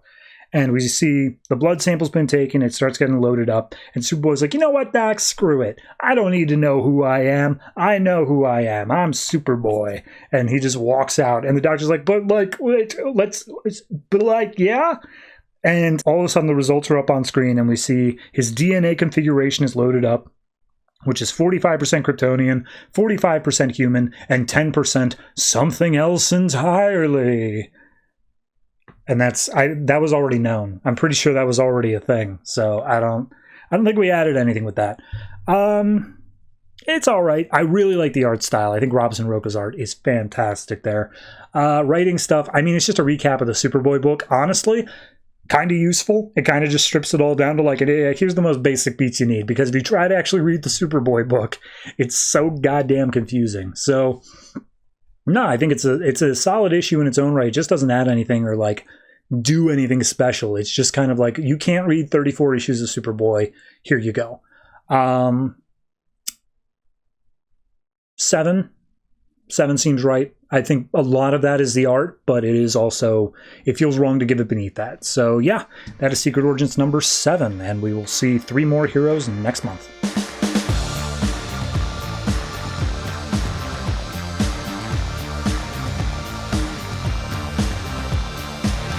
Deathstroke number 2, written and art by Tony S. Daniel. So last issue, Deathstroke was attacked by some dude named Possum. He was played a specific tone, which caused him to have a seizure and spit out a bunch of numbers. And then because he was so messed up, he needed to go get help from a guy named I Ching, who turned him young again. Yes, it was an action-packed first issue. So this issue picks up with him running down, trying to find I Ching. And he's like, what the hell happened, man? Why am I young? Why do I look young? And he looks at himself in his mirror. He checks his crotch, and he's like, oh my God, I am young. Jesus Christ. So at that point, he makes his way down the stairs, and someone calls out saying, home is where the heart is, isn't it, Slade? And Deathstroke picks up 2 swords, and we see this dude sitting on a throne of swords. Not like Game of Thrones, but you know what I mean. And he goes to slash at the guy. Turns out it's just a hologram. And then a real dude comes in. He's like, oh, it's just a hologram. That dude that you just attacked, his name is Odysseus. He is going to be your next target. And Deathstroke's like, no, I know my next target. It's this dude standing in front of me, wearing a dorky-ass suit and a stupid mask that has a big letter F on it. Because it does. And he's like, yes, you can call me Red Fury. And what you currently are is the dead man in this situation. Your hideout's been compromised. Every safe house you have is completely gone. All of your money, even the secret accounts, drained away. Everything you know about your life is gone. Deathstroke's starting fresh. So let me tell you who I am to you. And he's like, I don't know you at all. What the hell are you talking about? He's like, no. You see, back in the day, you and I had a little special arrangement thing, and you took a job from me. But the specifics of it were, I would give you $25 million in gold, and you would take a certain drug that gave you amnesia for a week, and you would not remember anything you did within that week, and that's when you performed the job for me. And he's like, I would never, ever do that. Why would you think I would do that? And he's just like, oh, again, the money. So he presents out this little vial and says, if you take this drug, it'll give you the truth you seek. And he's like, okay, so that's why this Odysseus guy tried to kill me through Possum? And he's like, yeah, he's trying to kill me too. Those numbers you spit out when you were having your little seizure were other people who were involved in that little scheme. I was one of those numbers, and there are others as well. We have to find them if we want to stop Odysseus. And he's like, all right, stop him from what? And before the answer can come out, a bunch of goons start attacking, and Red Fury's like, well, survive this and I'll tell you more. And Deathstroke's like, I'm always going to survive this. I don't know why people keep on saying that. So immediately he gets his gear on, starts throwing shots. There's 300 of them, and they don't have any sort of strategy. They're just running in and trying to dogpile him as much as possible. So Deathstroke's running, gunning, slashing, doing it whatever he can. And he's like, oh my God, I don't know why, but like I have so much more like adrenaline pumping and endorphins moving. I haven't felt this alive in years. This is incredible. I need to focus though, because now I have 2 eyes instead of the one, and it's really throwing off my depth perception a little bit. So he's once again throwing shots, doing whatever, and he manages to kill all 300 of them. Or rather, 299, because as he comes out of the rubble, he finds one of them is still alive, and he's like, hey, what was that about your boss, Odysseus, that you wanted to tell me? And he's like, I'm not going to tell you anything. I am loyal to him. And he's like, well, this thing is apparently like some kind of a truth serum. And he pulls open the drug meant for the other guy and pours in his mouth, just being like, now, tell me everything about Odysseus. And he's like, Odysseus is the High Master, Lord of the Realm. And he reveals that, I'm not sure of your purpose, Deathstroke, but you serve one to Odysseus, an important one that can make men into gods. And Deathstroke's like, that sounds pretty cool. Where do I find Odysseus? And he's like, Odysseus is right in front of you. I am his vessel just as much as any of my brethren. And Deathstroke's like, fair enough. And he just stabs the guy. So we then cut to some random-ass town, God knows where, and we see a shadowy figure making his way into this temple. And there are a bunch of people who are praying to a false idol. And the guy's like, seriously? They're praying to them? That's crazy. And we see this hooded woman say like, oh, Deathstroke's still alive. And I'll just tell you who they are. It's Lady Shiva and Bronze Tiger. It's sure, whatever. And Shiva's just like, hey, I didn't listen to your plan about nuking the whole block, and so Deathstroke's still alive. And Bronze Tiger's like, yeah, clearly. And all of your followers have been killed because of it. And they basically say that Odysseus needs to be able to focus on his convalescence. It's only a matter of time. And they keep on speaking in this weird-ass code, but basically it comes down to Lady Shiva is telling Bronze Tiger, go find Deathstroke, tear his throat out before he can involve himself with our plans to put us in power. So he says yes. Deathstroke, then we cut to him walking down a road, and he's like, I have been messed with severely, and I feel off. Even though I'm young again, I don't like the fact that people are messing with my mind. I don't like the fact I don't remember certain things, so I've got some problems I need to sort through. And he sets up tent for a night out in some snowy wilderness. And he's like, first thing I need to do is find the guy that I have used to set up all of my assignments, because clearly he must know something about this if he's been the one setting up my assignments. And once I squeeze out the information, I'm going to kill him for betraying me. But maybe I should take this juice, trying to remember what's going on. It didn't kill the other soldiers, so I should be fine. And so he downs the truth serum. And it's hard to tell what in this is a memory / what is him like literally doing the thing. But it seems like it's all the memory of him going. He takes out some of the goons of Odysseus. He makes his way into a cave. And as he gets into the cave, he comes across his son, Jericho.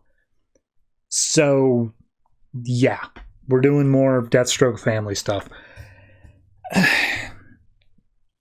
I'm okay with him being young. I'm okay with like saying, okay, we're doing Deathstroke back to basics. We're taking him like in retcon fashion. We are literally just making a young Deathstroke story and like running it back from there. I'm cool with that. I don't have an issue.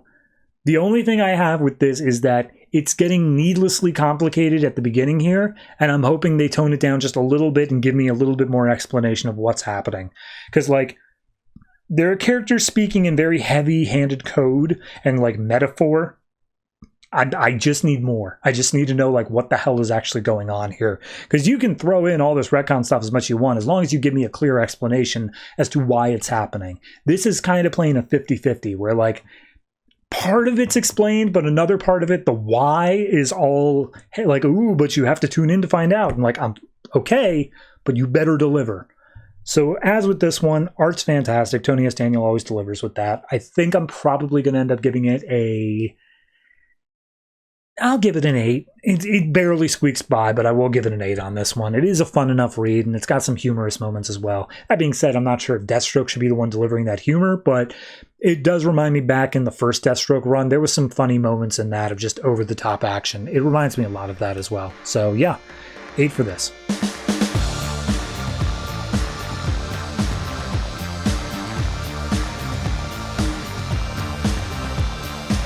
Infinity Man and the Forever People #5, written by Dan DiDio and Keith Giffen, art by Tom Grummond. So, last issue, I couldn't even begin to tell you. I think Guy Gardner showed up towards the end and was like ready to attack the Infinity People. So, here's the thing. This issue opens up with a flashback, legend retelling, whatever you want to call it, of the final day, which is where Highfather and Darkseid, before they became Highfather and Darkseid, teamed up to fight against the old gods and become the new gods. And the old gods were led by a guy named Yuga Khan.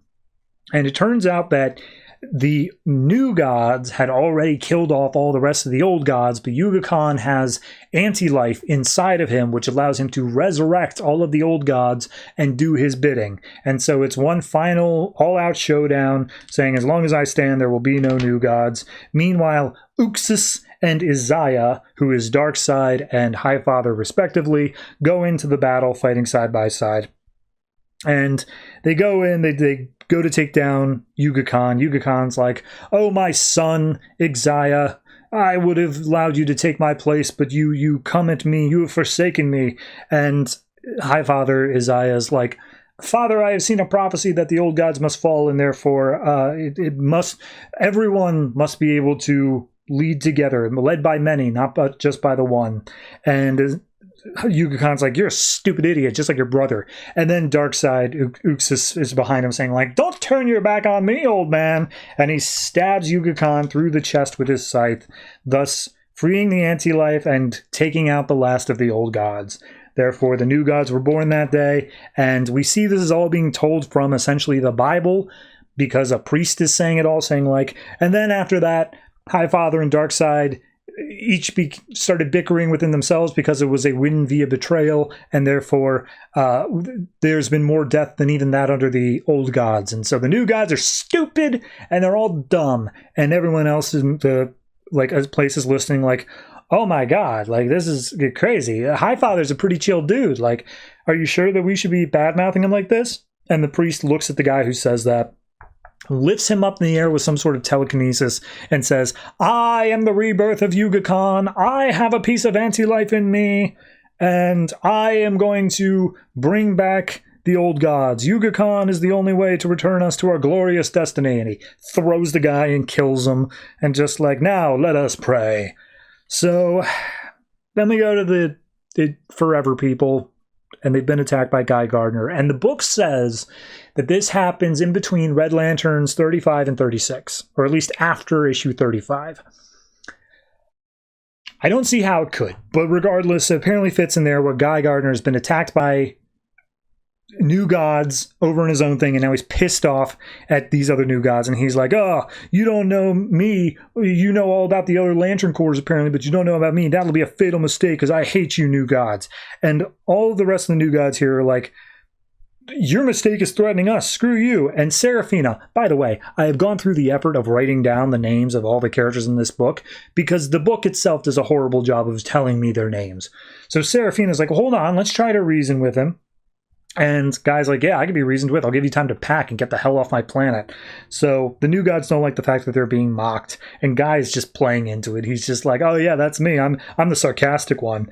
So as all this is going on, because Guy's destroyed part of their home, Big Bear rushes in and just tackles Guy like, you hurt Kirby. And he goes to tackle Guy onto the beach. And Guy's just like, you new gods are a bunch of megalomaniacs, and I hate all of you. And Big Bear's like, but we're here for peace, man. What the hell? This is a peaceful mission. He's like, nah, just looking at you makes me sick. And he vomits up his Red Lantern napalm blood, which ends up temporarily blinding Big Bear. He's unable to fight.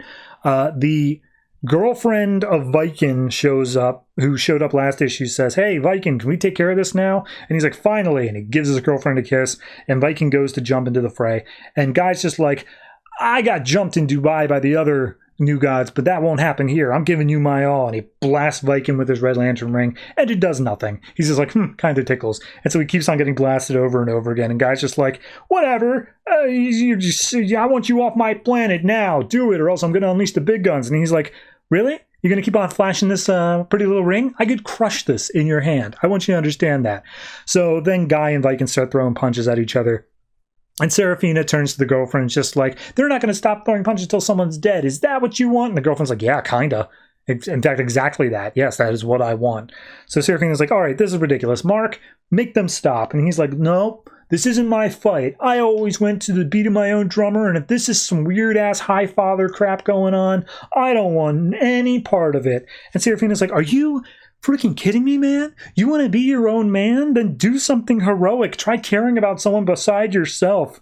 And at this point, Big Bear's just like, hey, could someone direct me to the fight? I could still throw punches. And Serafina's like, Mark, you should be ashamed of yourself. And Beautiful Dreamer comes in and is just like, hey, Mark, it's okay to be selfish. I only care about you, too. So Serafina goes to Big Bear and is just like, hey, are you good? And he's like, yeah, I don't know why that affected me so much, but I'm good. I can fight. I'm solid.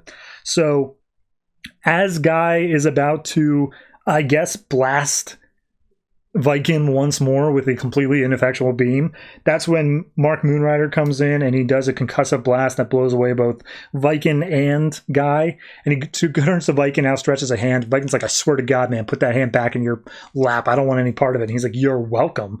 So then they start bickering with each other. Serafina gets into the middle. They see the guy's been knocked unconscious. So it's like, all right, we've got a Red Lantern now. What do we do? Like, is someone going to notice that he gone missing?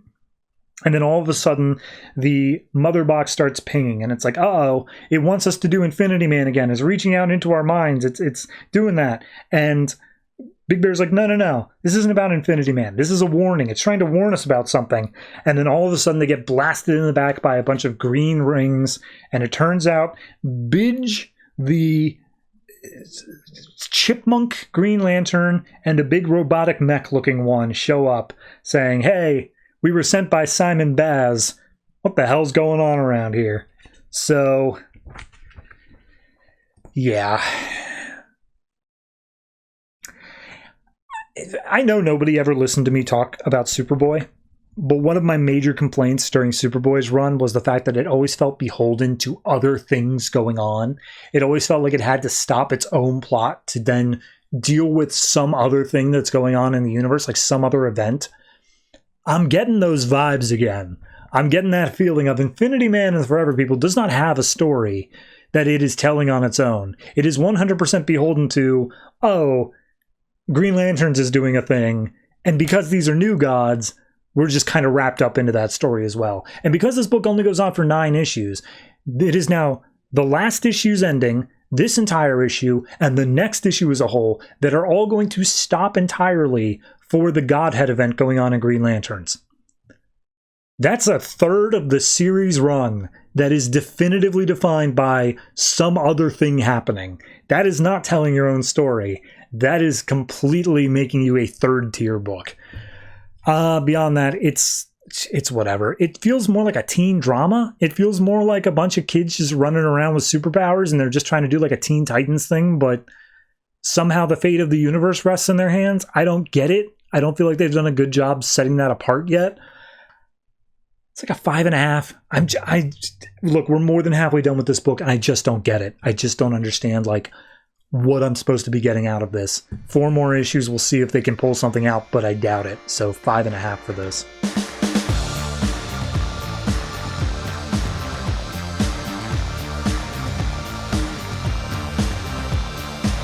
Star-Spangled War Stories featuring G.I. Zombie #4, written by Justin Gray and Jimmy Palmiotti, art by Scott Hampton. So, last issue, it was the whole thing of the zombie apocalypse taking over this town. They were starting to get a handle on it, but then it looked like G.I. Zombie got overwhelmed. This issue picks up with a flashback to Carmen, back when she was in the army, military, whatever you want to call it.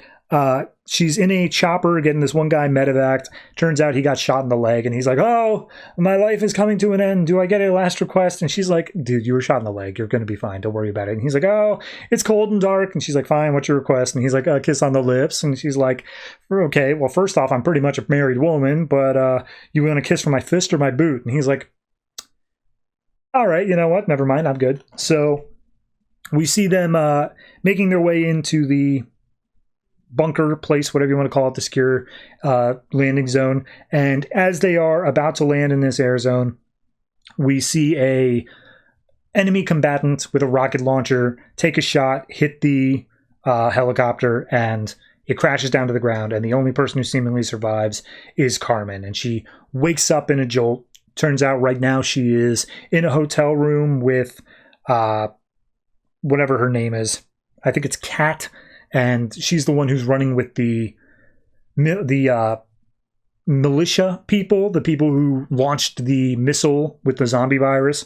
And she's like, man, it's a good thing we got separate beds because you were thrashing all night. You good? And she's like, yeah, my nerves are fried. What's up? Where was this missile headed? And she's like, well, that's the thing. Right now, the entire U.S. should be freaking out, but nobody's even mentioning it. What the hell's going on? And she's like, I don't know. I figured you would know better than me. And she's like, yeah, well, right now we need to get some rest. We'll head out in the morning, and then I'll tell you where we're going. But it's a 17-hour drive west. So we then cut back to the town. G.I. Zombie's punching his way through all these people who've been infected. And she's like, yeah, this got all out of hand. At first we thought we were just going with like gun runners and a militia type, but now it's the whole thing with biological weapons. It's an ordeal. So we see that there is a jet that is flying overhead, and he's given orders to fire on the crowd of people who are swarming G.I. Zombie. And he's like, but sir, I could hit him instead. And it's like, he's a zombie. He'll be fine. Just shoot. Just fire. It's all good. So the guy comes in. He starts shooting at the civilians. But he does take umbrage to that with us. He's like, I'm coming around for another pass, but I did not sign up to shoot American citizens. And the head up guy, Gravedigger, is like, they're dead. You're going to be saving countless more lives by making sure that they can't escape. So we get a whole sequence of Jared, G.I. Zombie. He makes his way to a garage, breaks in, hoping to find a shotgun or something like that to use, but instead he finds a crowbar. And as the, I think, owner of the garage manages to get the jump on him, he flips him over and down into a pit that the cars go over top of. And as he comes back up to attack again, Jared hits him over the head with a crowbar. A woman comes in, starts attacking Jared. Jared has to choke her out and then bash her in the head with the crowbar. And eventually he's like, all right, I'm just going to wait this out. And he gets up on top of the roof to the garage. And he's like, all right, out of sight. Godspeed to the jet plane that's firing shots. And then we see him just basically firebombing the entirety of the town. So we cut to an undisclosed location where a woman is wearing a very thick padded suit and is being shot by an automatic machine gun. And she's remarking, I can't feel a thing. I wouldn't even know you were shooting at me if it weren't for the sound. And the guy who's taking the shot is like, well, that's fantastic. I only ordered one, but let's run some more tests on it, see if it's going to be good. And if it is, we'll order a couple hundred more. So he gets a call on his phone. Turns out that he is related to Duke, the guy who was in charge of the militia. He finds out that he's being held by government agents, so he's going to send lawyers, do whatever he can to get him out. And Kat and Tiffany, who is actually Carmen, are on the way to this location of wherever he's at. So he's like, yeah, look, order as much of that black ice zombie stuff as you can. It's great. Sure, it doesn't infect insects, but because it can infect other small animals, it's practically impossible to stop. So take as much as you can, and we'll give them what they deserve. So we see the morning rising. Jared's like, boy, I sure hope today's going to be better than last night, as an explosion goes off behind him. And as he goes to see the explosion, he sees Gravediggers arrived, the whole rest of the crew. They're all in hazmat gear, and this is like, hey, it looks like you're taking precautions that this is airborne. This isn't airborne, right? And he's like, almost certainly not, but we have to make sure. So they are figuring out where the Meyers survived. They've got a surrounding on the whole thing. They're sending out hunters to make sure all of the animals are dead. There's not taking any chances with this. Eventually, Gravedigger gets a call that it's not airborne, so everything's good to go. They wonder where Carmen is, and they're like, don't worry about it. She was last seen leaving the town, but she's kept her cover. Everything's good. We'll catch back up with her later. When all of a sudden they hear a shooting noise, and then a truck all of a sudden starts plowing through their little makeshift tents, and they realize that the infected can also drive. So that's a problem they now have to deal with. So the truck explodes. Jared gets back up and he's like, all right, as soon as we get a call about where Carmen may be, I'll go deal with that. But for now, I'm going to keep on in the fight here. So they rush back in. Meanwhile, we cut back over to Carmen as they finish their 17-hour drive, and they arrive at this hotel/spa/reservation. It's a health retreat, and they're welcomed in as guests. This woman's just like, I will take you to your rooms. You can have these complimentary drinks, and then we will go to your meeting once you are all properly rested up. And we see her led into a room. She has a change of clothes, a nice white dress. The person who's leading her is like, oh, yes, come with me, we'll go. And they hop in an elevator, which apparently goes down more than 20 different sub-levels into the deep, deep underground. And as the doors to the elevator open, Carmen is greeted by Kat and the man from before sitting at a dinner table surrounded by missiles and warheads. And he says, cozy, isn't it? It's fun. Here's the thing. I between any given page, I bounce between, oh God, look at that. That art is horrendous, to, oh man, I really like the style they did here. It is absolutely a flip-flop that I cannot, panel to panel, it changes. As for the writing, it's engaging. I'll give it that. Picking up this book, I didn't expect it to be zombie apocalypse and biological terrorism, but here we are. I would say I enjoy this book. I think the biggest problem is that we are going to wrap up here with issue 8. We're about halfway down the series now, and I don't know if I feel like the story's going to be too cramped or stretched out too long. Right now, I'm feeling like it's going to be stretched. I kind of feel like the zombie stuff in town has been dealt with. So the fact that we're still sticking around there is a little bit concerning to me. But hopefully next issue is just going to open up with Jared being like, hey, we got a location on Carmen, let's go do that. And the town will just be its own little back burner thing. Beyond that, I'm enjoying the book. I would say it's a 7.5. I'll give it a 7.5. Just maybe it doesn't deserve that extra 0.5, but my own personal enjoyment is definitely blurring that. So yeah, definitely check this out if you haven't yet. It's definitely a sleeper hit, but see what happens next month.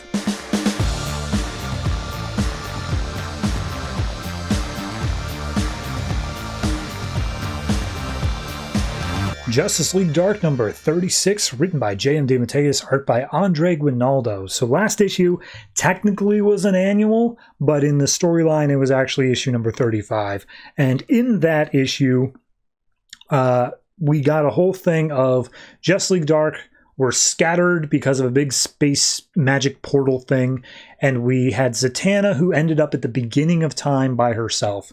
This issue follows Swamp Thing, Andrew Bennett, aka iVampire, Frankenstein, and Nightmare Nurse, who, according to their own little magical probes, have ended up at the end of Earth. It is billions of years in the future, and there is just nothing around, and it is a wasteland, and everything's dark and gross.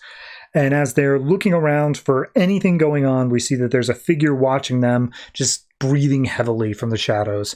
And so as they, literally they take 3 steps, and then Swamp Thing's like, oh god, there's no green here, I'm dead, and he just crumples into nothingness. And as he's about to die, Nightmare Nurse is like, oh no you don't, casts a magic spell, manages to bring him back through some level of, I don't know, magic, whatever, but he is weak and he is barely getting by. And Andrew Bennett's like, hey, maybe it's for the best, because it is unbearably cold here, we can barely breathe, and I am getting hungry, and you won't like me when I'm hungry.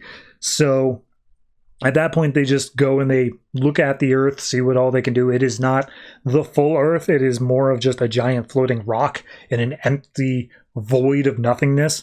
Andrew sprouts his vampire wings and is like, I'm gonna go fly around and check this out. You guys chill out here. So as the other group is chilling, all of a sudden they are attacked by a bunch of bugs with human faces. And so they start slashing and using magic to get rid of it. And it's like, are these guys men? Are they bugs? What are these things? But Swamp Thing's too weak to fight against them, so he starts getting dragged away. And before they can even do anything, he's already deep into a cave. So Frankenstein's like, all right, let's go in the cave. Let's go get him. But from the cave comes a voice saying, you idiots don't even realize that time has collapsed eons ago. And out comes a giant bug version of Felix Faust. It has his head, but then a caterpillar body that's horrific, and its chest cavity opens up with a bunch of tentacles that are pulling Swamp Thing in. And he's like, even the universe could not kill Felix Faust. And all of the narration is done from the viewpoint of Nightmare Nurse, and he's like, why is it that all the worst people manage to get to live forever? So she's like, I don't know what you did to yourself, Felix, but what the hell is going on here? But I'm not going to let you attack Swamp Thing. So she jumps in and is immediately also engulfed by Felix. Frankenstein's now the only one left. He's got swords. Andrew shows up as a swarm of bats to also attack Felix, and just impressive showing as a bat swarm, but I will show you real magic. And he breathes this magic aura onto Frankenstein and Andrew that manages to burn them. And he's like, now the true feast can begin. I will savor your souls so that... And then all of a sudden, Nightmare Nurse just busts out of his body along with Swamp Thing. And just damn, I didn't think I'd be able to get us out of there.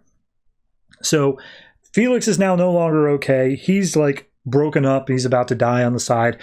And then all of a sudden, everyone's like, is it hard to breathe for anybody else?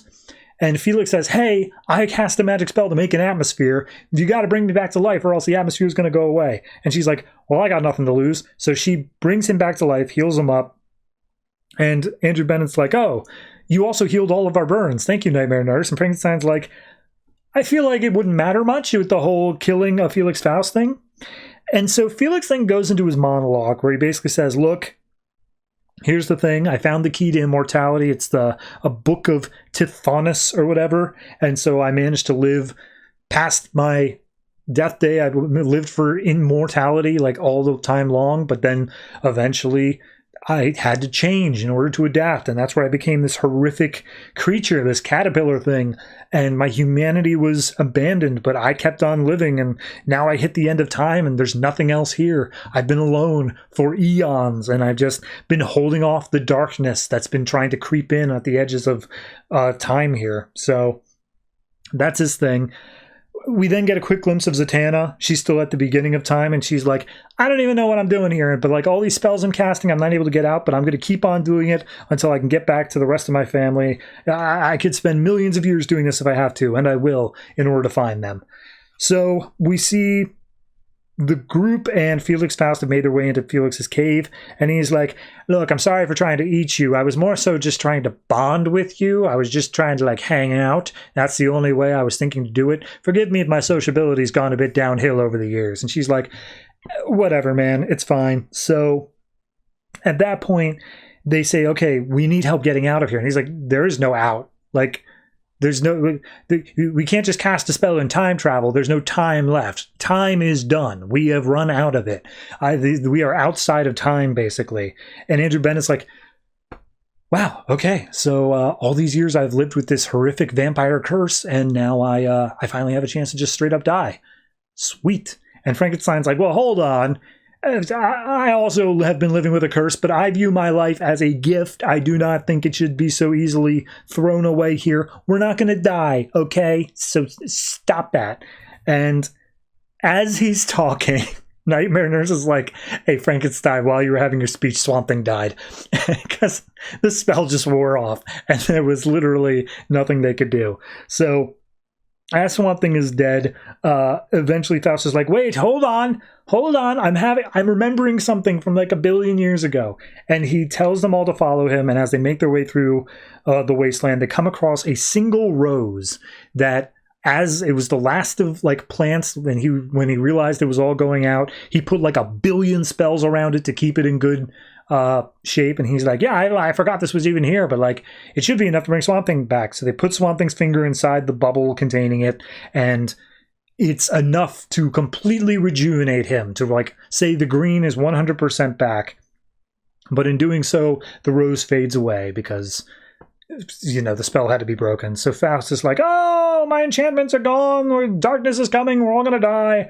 And Nightmare Nurse is like, hey, look, maybe we should, you know, like at least you here, like, there's life after death, you know, light after darkness. It's a give and a take. It's not just like one thing permanently. Another thing always comes up.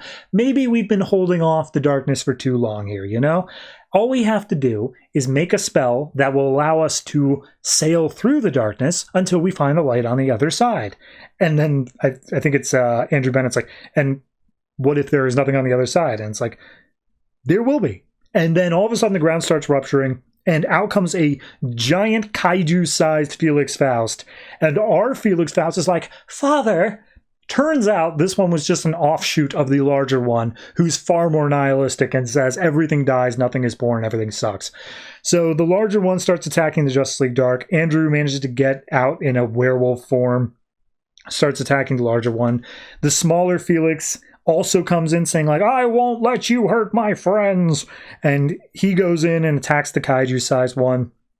That gives Nightmare Nurse enough time to break the bonds, get them out towards the edge of the world. Felix is telling them, oh, get out of here, go and make your ship and don't look back. And Swamp Thing is like, but we won't leave without you. And he's like, nah, it's like Frankenstein said, it's life is a gift, shouldn't be thrown away. You guys go do your thing. I've lived long enough. And this is something worth dying for. So Felix sacrifices himself to fight against the bigger Felix, and Nightmare Nurse goes to the edge of the world, makes herself a boat out of spells. They all hop onto it, and it's like, oh, well, we've at least got enough chance. So smaller Felix is defeated. Larger Felix starts charging for them. They break off the ship just at the nick of time to sail into the darkness. And in doing so, the final enchantments fade away, and the last bit of the earth is completely enveloped into the time-ending nothingness of darkness. So they sail off, and they're encompassed by nothing. And then as we sail through the nothing, we then cut over to Dead Man, Black Orchid, or is it Red Orchid? I can't remember. And Madame Xanadu. And it's like, well, I don't know where the rest of the team are, but for right now, we've got a much bigger problem to deal with. And we see that they are surrounded by this shattered fractal time thing going on. And the printed version of this in individual comics had it say, the shattered now. So we have Zatanna in the far past, we have Team B in the far future, and we got Team C in the present. We're doing a time thing. I like it. It's a solid little one-shot. It's examining all this stuff of like, when is enough, and like philosophies at the end of time and the idea of hope that there will still be something more afterwards.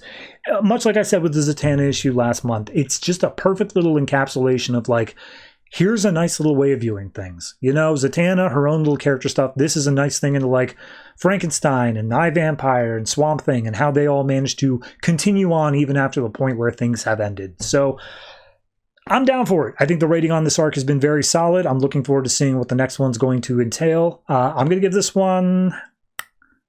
Honestly, I think I'm going to give it an 8.5. I really enjoy it. I think it's very good. So definitely looking forward to the next one.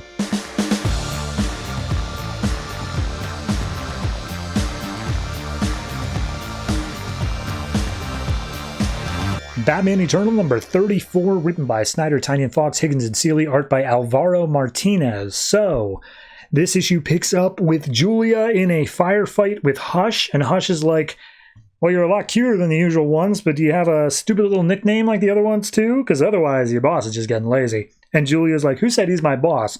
And she pulls out a grappling hook gun, fires it through Hush's shoulder, pins him to a wall, and she's like, don't mess with an SAS agent in a room full of weapons. And he's like, good advice. Shoots her in the stomach. And it's like, better advice would be stay out of the room filled with weapons to begin with. And so he takes the C4 on the wall and he's like, I guess I'll never find out your code name. Hits the button. And as it starts counting down, you see Julia's eyes widen as boom, explosion. She dead. And we see Alfred has like recognizes the detonation, recognizes the location as the place where Julia was just sent to, and Batman's like, I'm close, I'm on it, I'll be there. And he runs into the wreckage, fire's still going on, screaming out her name, and he sees that there is a hole burned into the ground. Turns out that at the last second, Julia used the acid to escape the explosion into a sewer system underneath. So we then cut over to Wayne Enterprises. The mayor and Jason Bard are in Lucius Fox's office, basically saying like, yo man, you said there wouldn't be more explosions, and there was more explosions. And Bard's like, what are we gonna have 15 more of these? There's 17 total. They're gonna keep on exploding. And Lucius is like, hey, our system's been compromised, we're doing what we can, like this is everything in our power to fix this. Wayne Enterprises. And Bard just jumps in being like, he's killing Gotham from the inside out. So the mayor basically steps in and says, look, you've got a responsibility to your company, I get that, but I've got one in my city, and we will be taking action. So we see Julia gets fixed up by Alfred on the operating table. Everything was just superficial. She's fine. So she's going to make it through. And Alfred's like, Bruce, please, for the love of God, just end this. Like, I don't want my daughter to be a part of any of this. She deserves better. And Bruce is like, yeah, I think we all deserve better. Like, this sucks. So all of a sudden there's a DTD alert notice. Turns out Hush sent off one of the sensors. And it's like, nah. Hush has been avoiding the sensors constantly. This is personal. He wants me to find him there because this is the bunker I have underneath the Martha Wayne Foundation Hospital. So Batman makes his way there. He gets into the bunker where Hush is, and Hush is like, hey man, I would have blown you up already if I wanted to. Come in, let's have a talk. So Batman comes in. Hush is sitting on a huge stockpile of weapons. And he's like, yeah, well, I just need a good seat for the finale for all this. And Bruce is like, so what, you're just going to blow us up both up? That's what this is going to be? And he's like, well, this does sit underneath the hospital where my parents were pronounced dead. So, yes, I think this would be a good ending, but it's actually just my backup plan. And we see him take off his trench coat. Underneath, he's wearing bat armor, and he pulls on a bat helmet. And he's like, yeah, everything between us, an explosion would be pretty boring. So immediately gets into a firefight. Bruce throws some batarangs, lodges one right through like the visor of the bat helmet, and Hush is like, if I didn't know you any better, I'd say that's a kill shot. But I do know you better. I know you better than anyone else. All this bat theatrical stuff, it's just you having to hide from thinking about what a failure you've been to your mother and father, having to think of all of the people that you've let down over the years, and having to keep your mind off your mom and dad. And so Hush kicks Batman in the face, gets his hand around his neck, and he's like, look, your toys are gone now, Bruce. You're not going to make it to the end of the game. You're going to die right here. And when everything's equal between us, you're going to see just how much better I am than you. And Batman then just headbutts him, pulls back, headbutts again. And now Hush is down on the ground, stunned and unconscious. Batman crushes the detonator for the stockpile of weapons he was sitting on. And he's like, Tommy, I want you to see something. And he takes Hush's head, undoes all the bandages off of him, and says, look, this is who you really are. You're nothing but a pathetic, crying little boy. You're not me. You could never be me. And we see he's now defeated Hush. But simultaneously to this happening, Lucius Fawkes is making an announcement, which Alfred patches in through the audio comms. And he's like, look, we've really been in support of Batman here at Wayne Enterprises, but clearly things have gone a little bit off the rails. So I am here to sadly announce that Wayne Enterprises is having all of its all of its aspects, all of its fundings and all that stuff seized by the federal government.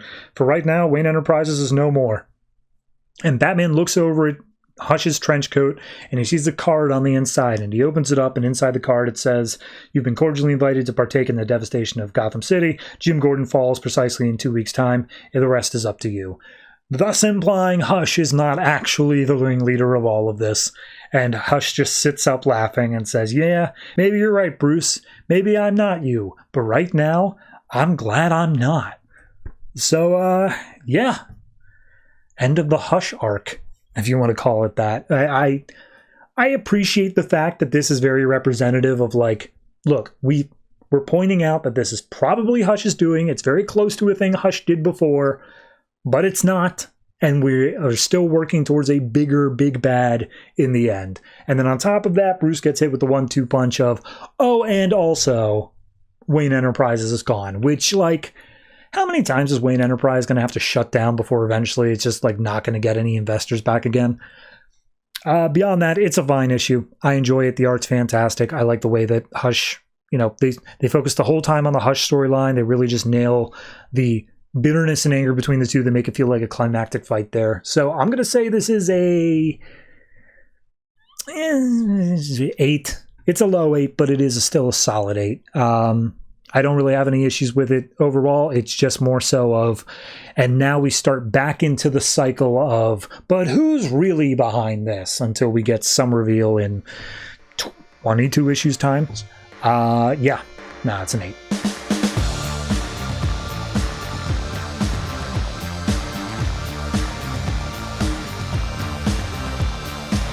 Future's End number 30, written by Azzarello, Lemire, Jurgens, Giffen, art by Tom Rainey. So this issue picks up on Cadmus Island, and basically the whole issue is just set there.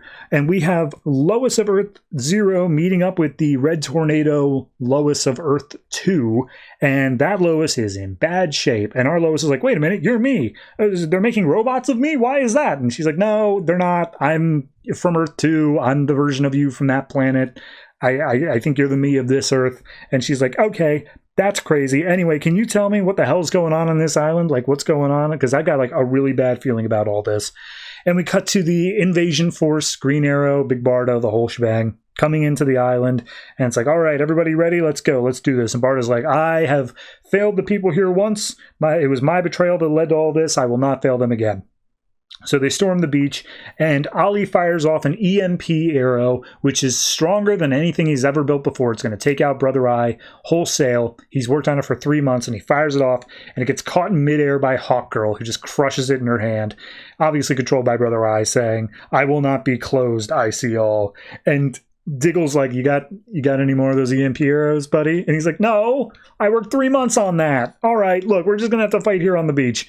So a bunch of Omacs come out of the trees along with a couple other heroes that are being controlled, civilians as well. And the group is like, okay, so what do we do? And the Oliver 2 is like, what? We're here to save these guys. Don't kill them. We just take them out. And it's like, what about the Omacs? They're okay. Kill all of them. So The fight begins. Everyone starts going at it. Oliver Zero pulls away Barda, saying, hey, you're the plan B. We got to get into the actual like Cadmus Island part of it, and you're going to take down Brother Eye by hand. You're not going to stay here and die on this beach, so let's go. So they start storming forward. The other Oliver gives them back up as well. Meanwhile, Emiko and the rest of them are all taking out the Omax and people on the beach. And as they're doing so, the Omax start congealing together to make a kaiju-sized, larger Omac. And everyone's like, did we know they could do that? No? They just pulled that out? Okay, great, cool.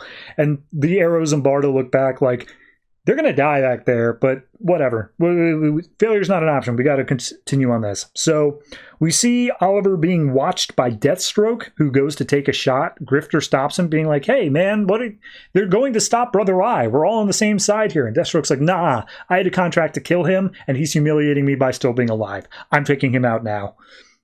And then he goes to kill Grifter, because he's like, look, you're getting in my way.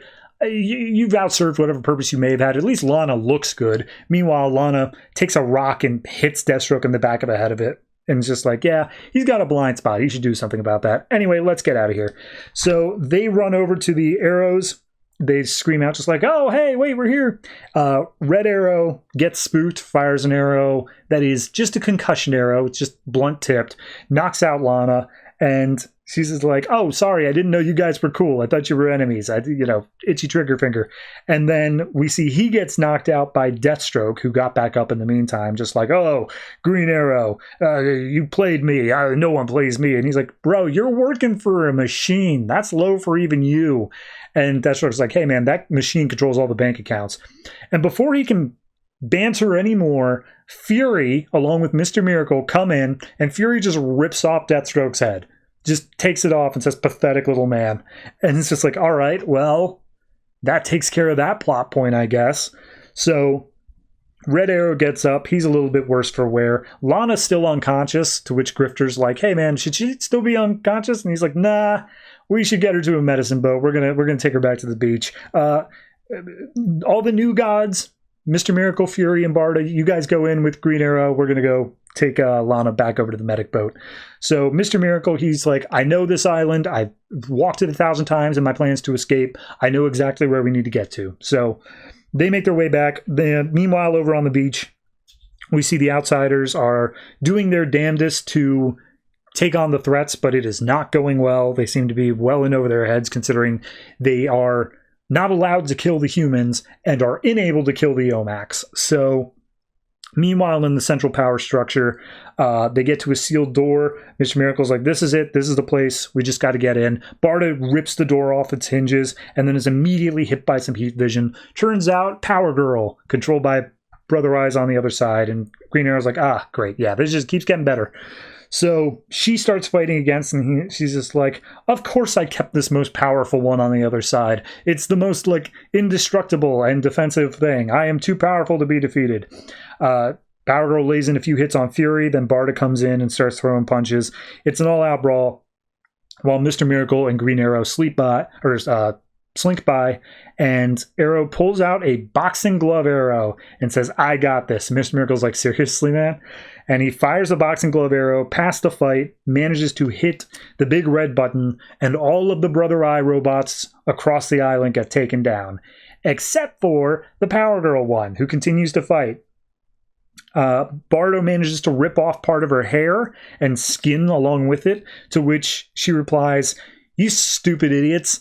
I'm like all the real Brother Eye. I put it inside of this indestructible body because that made the most sense. Even with the shutoff switch, I can still coexist here, and I'll just reinfect everybody else on the island again. So Barda tells the rest of them to go. She'll stay here and take on the fight.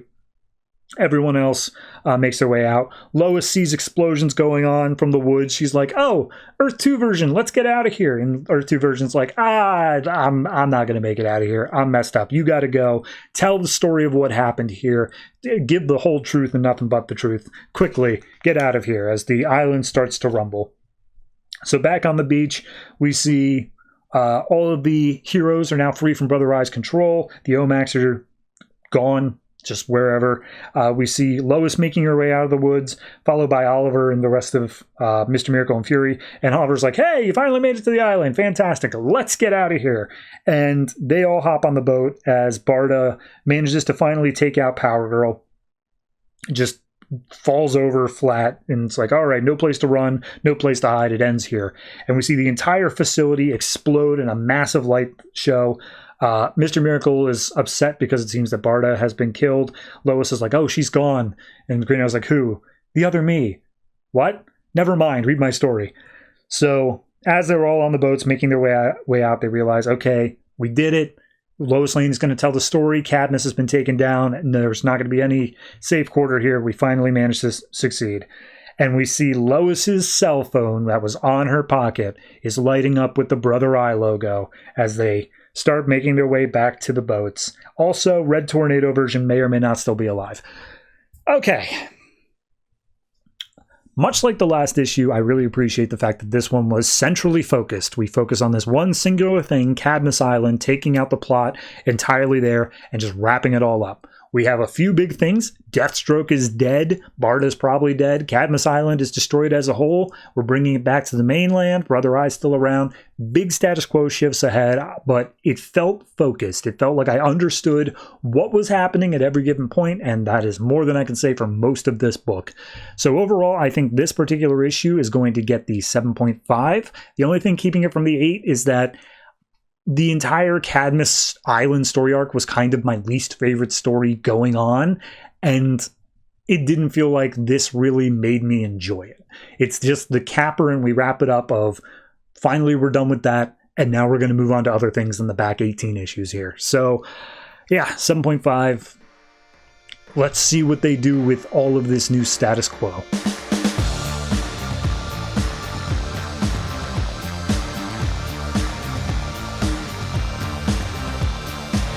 Earth 2 World's End number 8, written by Bennett, Johnson, and Wilson, art by literally anybody who can pick up a pen. So last issue, the big thing at the end was Apocalypse just teleported into our solar system, also like crashing into our moon, and yeah, that's a problem. So this issue picks up with Alan Scott, who is just trying to take care of all of the debris from the moon from crashing into the Earth. And he's like, I gotta hope the atmosphere can take care of some of it, because this is not okay. And he's getting a call from the Avatar of the White, aka Sam, saying like, hey, I need you down here. We got to go get the rest of the avatars. That was the thing that we had to do, right? And he's like, I'm a little busy, Sam. Not Sam. Just want to make that clear. But I'm busy. Can you please just go with Grundy and take care of it yourself?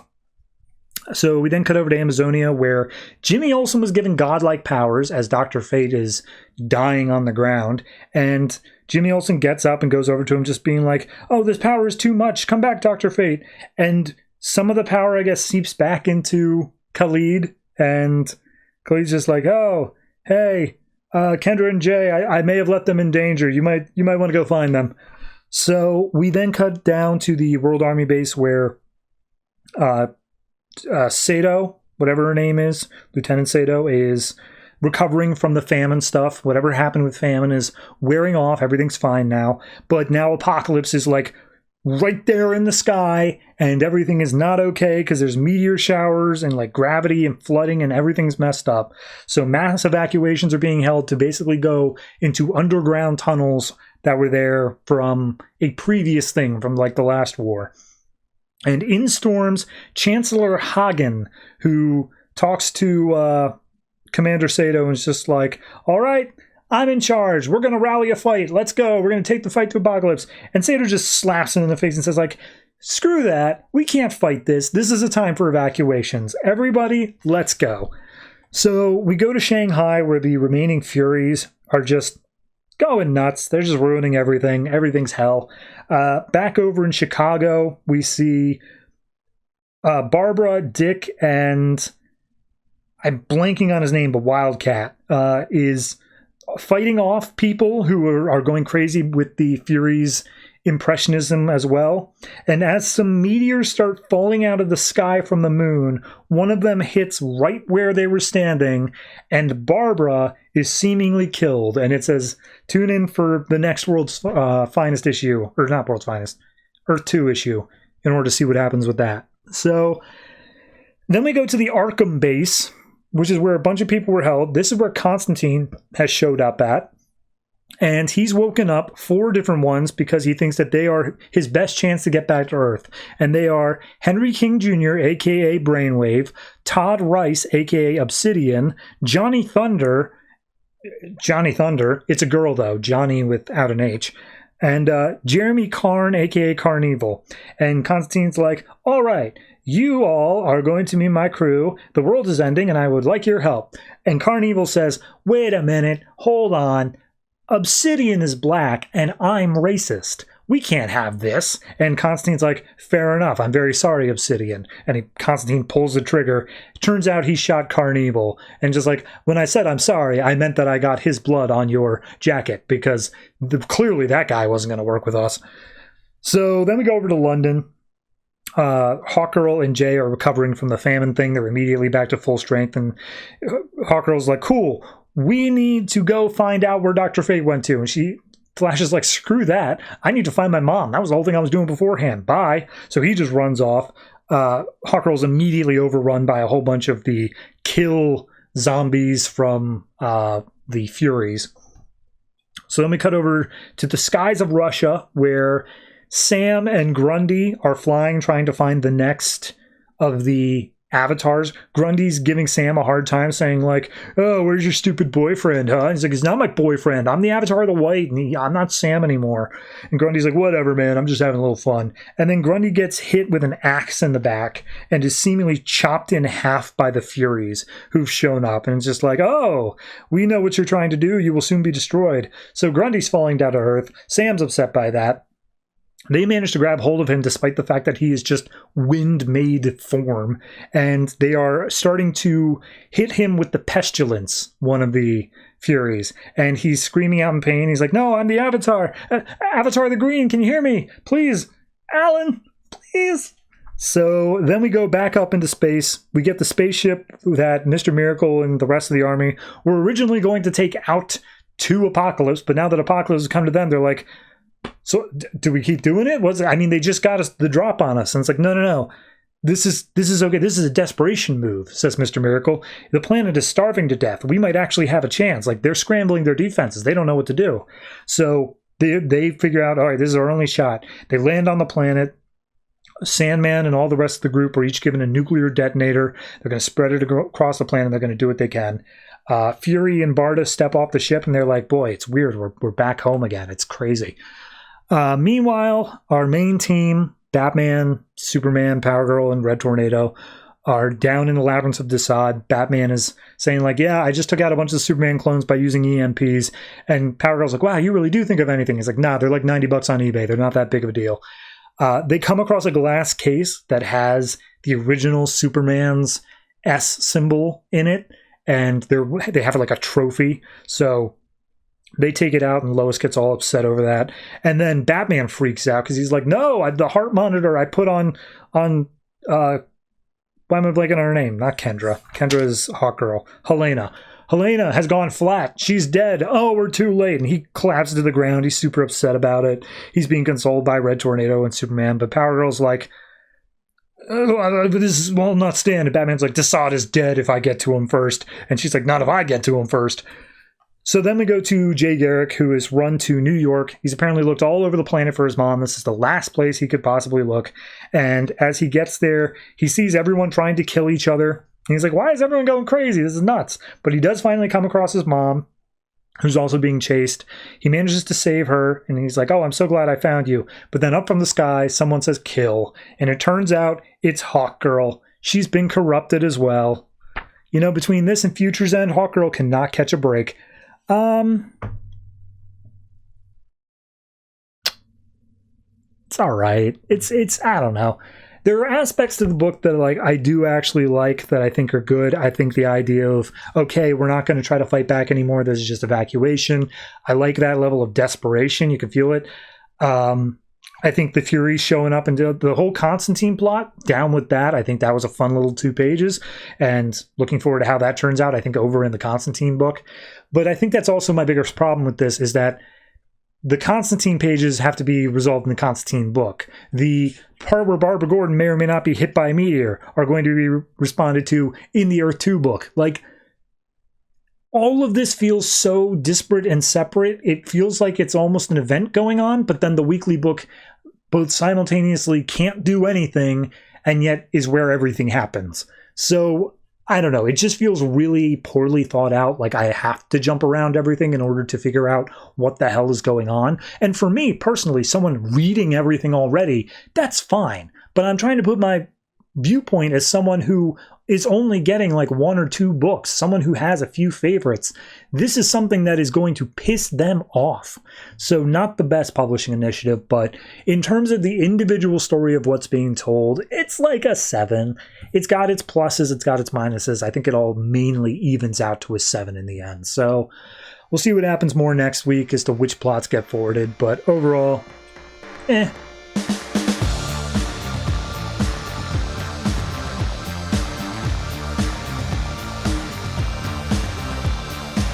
And that's it. That is all the comics that came out from DC Comics this November 26th, 2014. And I don't really have anything to add on the end here. Like I said, it is a big week.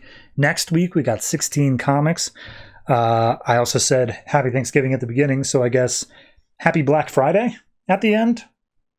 Dude, you know what? If there's one holiday I can actually rail against still, even though I have divorced myself from the world, it's Black Friday. Screw that. Do your purchasing the day before Christmas like a real soldier, someone willing to go through the thick of it. Yeah, anyway, next week, 16 comics. Let me just go ahead and say what's coming out there. In no particular order, we have Detective Comics, Gotham Academy, Grayson, Action Comics, Green Lantern, Sinestro, Aquaman and the Others, Earth 2, Green Arrow, Justice League 3000, Lobo, Swamp Thing, and our 3 weeklies, Batman Eternal, World's End, and Future's End. Now you may notice, because I'm sure you were keeping count, wait a minute, hold on, that's only 15. You're right. We have yet another number 1 coming out next week. That is, for anyone keeping track, 3 weeks in a row where we've had a number 1 each week. If you count Multiversity as a number 1 because it technically had a subtitle, I know iffy, but I wanted to make a point there. So, what's the new number 1? It is Secret 6, written by Gail Simone. I'll be honest, I know next to nothing about this book. I know it's a bunch of villains doing not villainous things, or at least more normal things. That's about all I get out of it. So definitely check that one out. I am interested to get to it.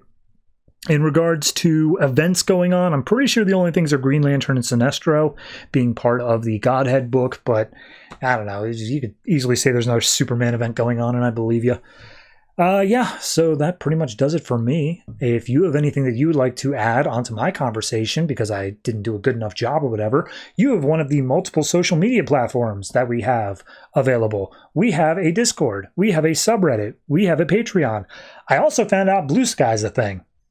Working on that. Don't have anything set up yet, but if you're on Blue Sky, please tell me how the hell Blue Sky works, because I am very confused. Maybe that's just because I'm over 30 and I'm just like, technology doesn't make sense to me anymore. But is my handle the whole thing? There's like 3 periods. It's a website. Is my handle the whole website? What am I doing? I don't know. Anyway, go ahead and hit me up on one of those. I will be happy to see whatever comments you have and give them a little heart because I appreciate the interaction. Beyond that, that is all I've got for this week. Thank you very much for watching, listening. However it is you consume this podcast, be sure to give it a positive interaction because I have a very fragile ego and this is now literally all I do with my life. Yeah, that's not a joke. I'm doing that. So be sure to tune in next week. I will see you then. And always try to remember, if it ain't broke, don't fix it.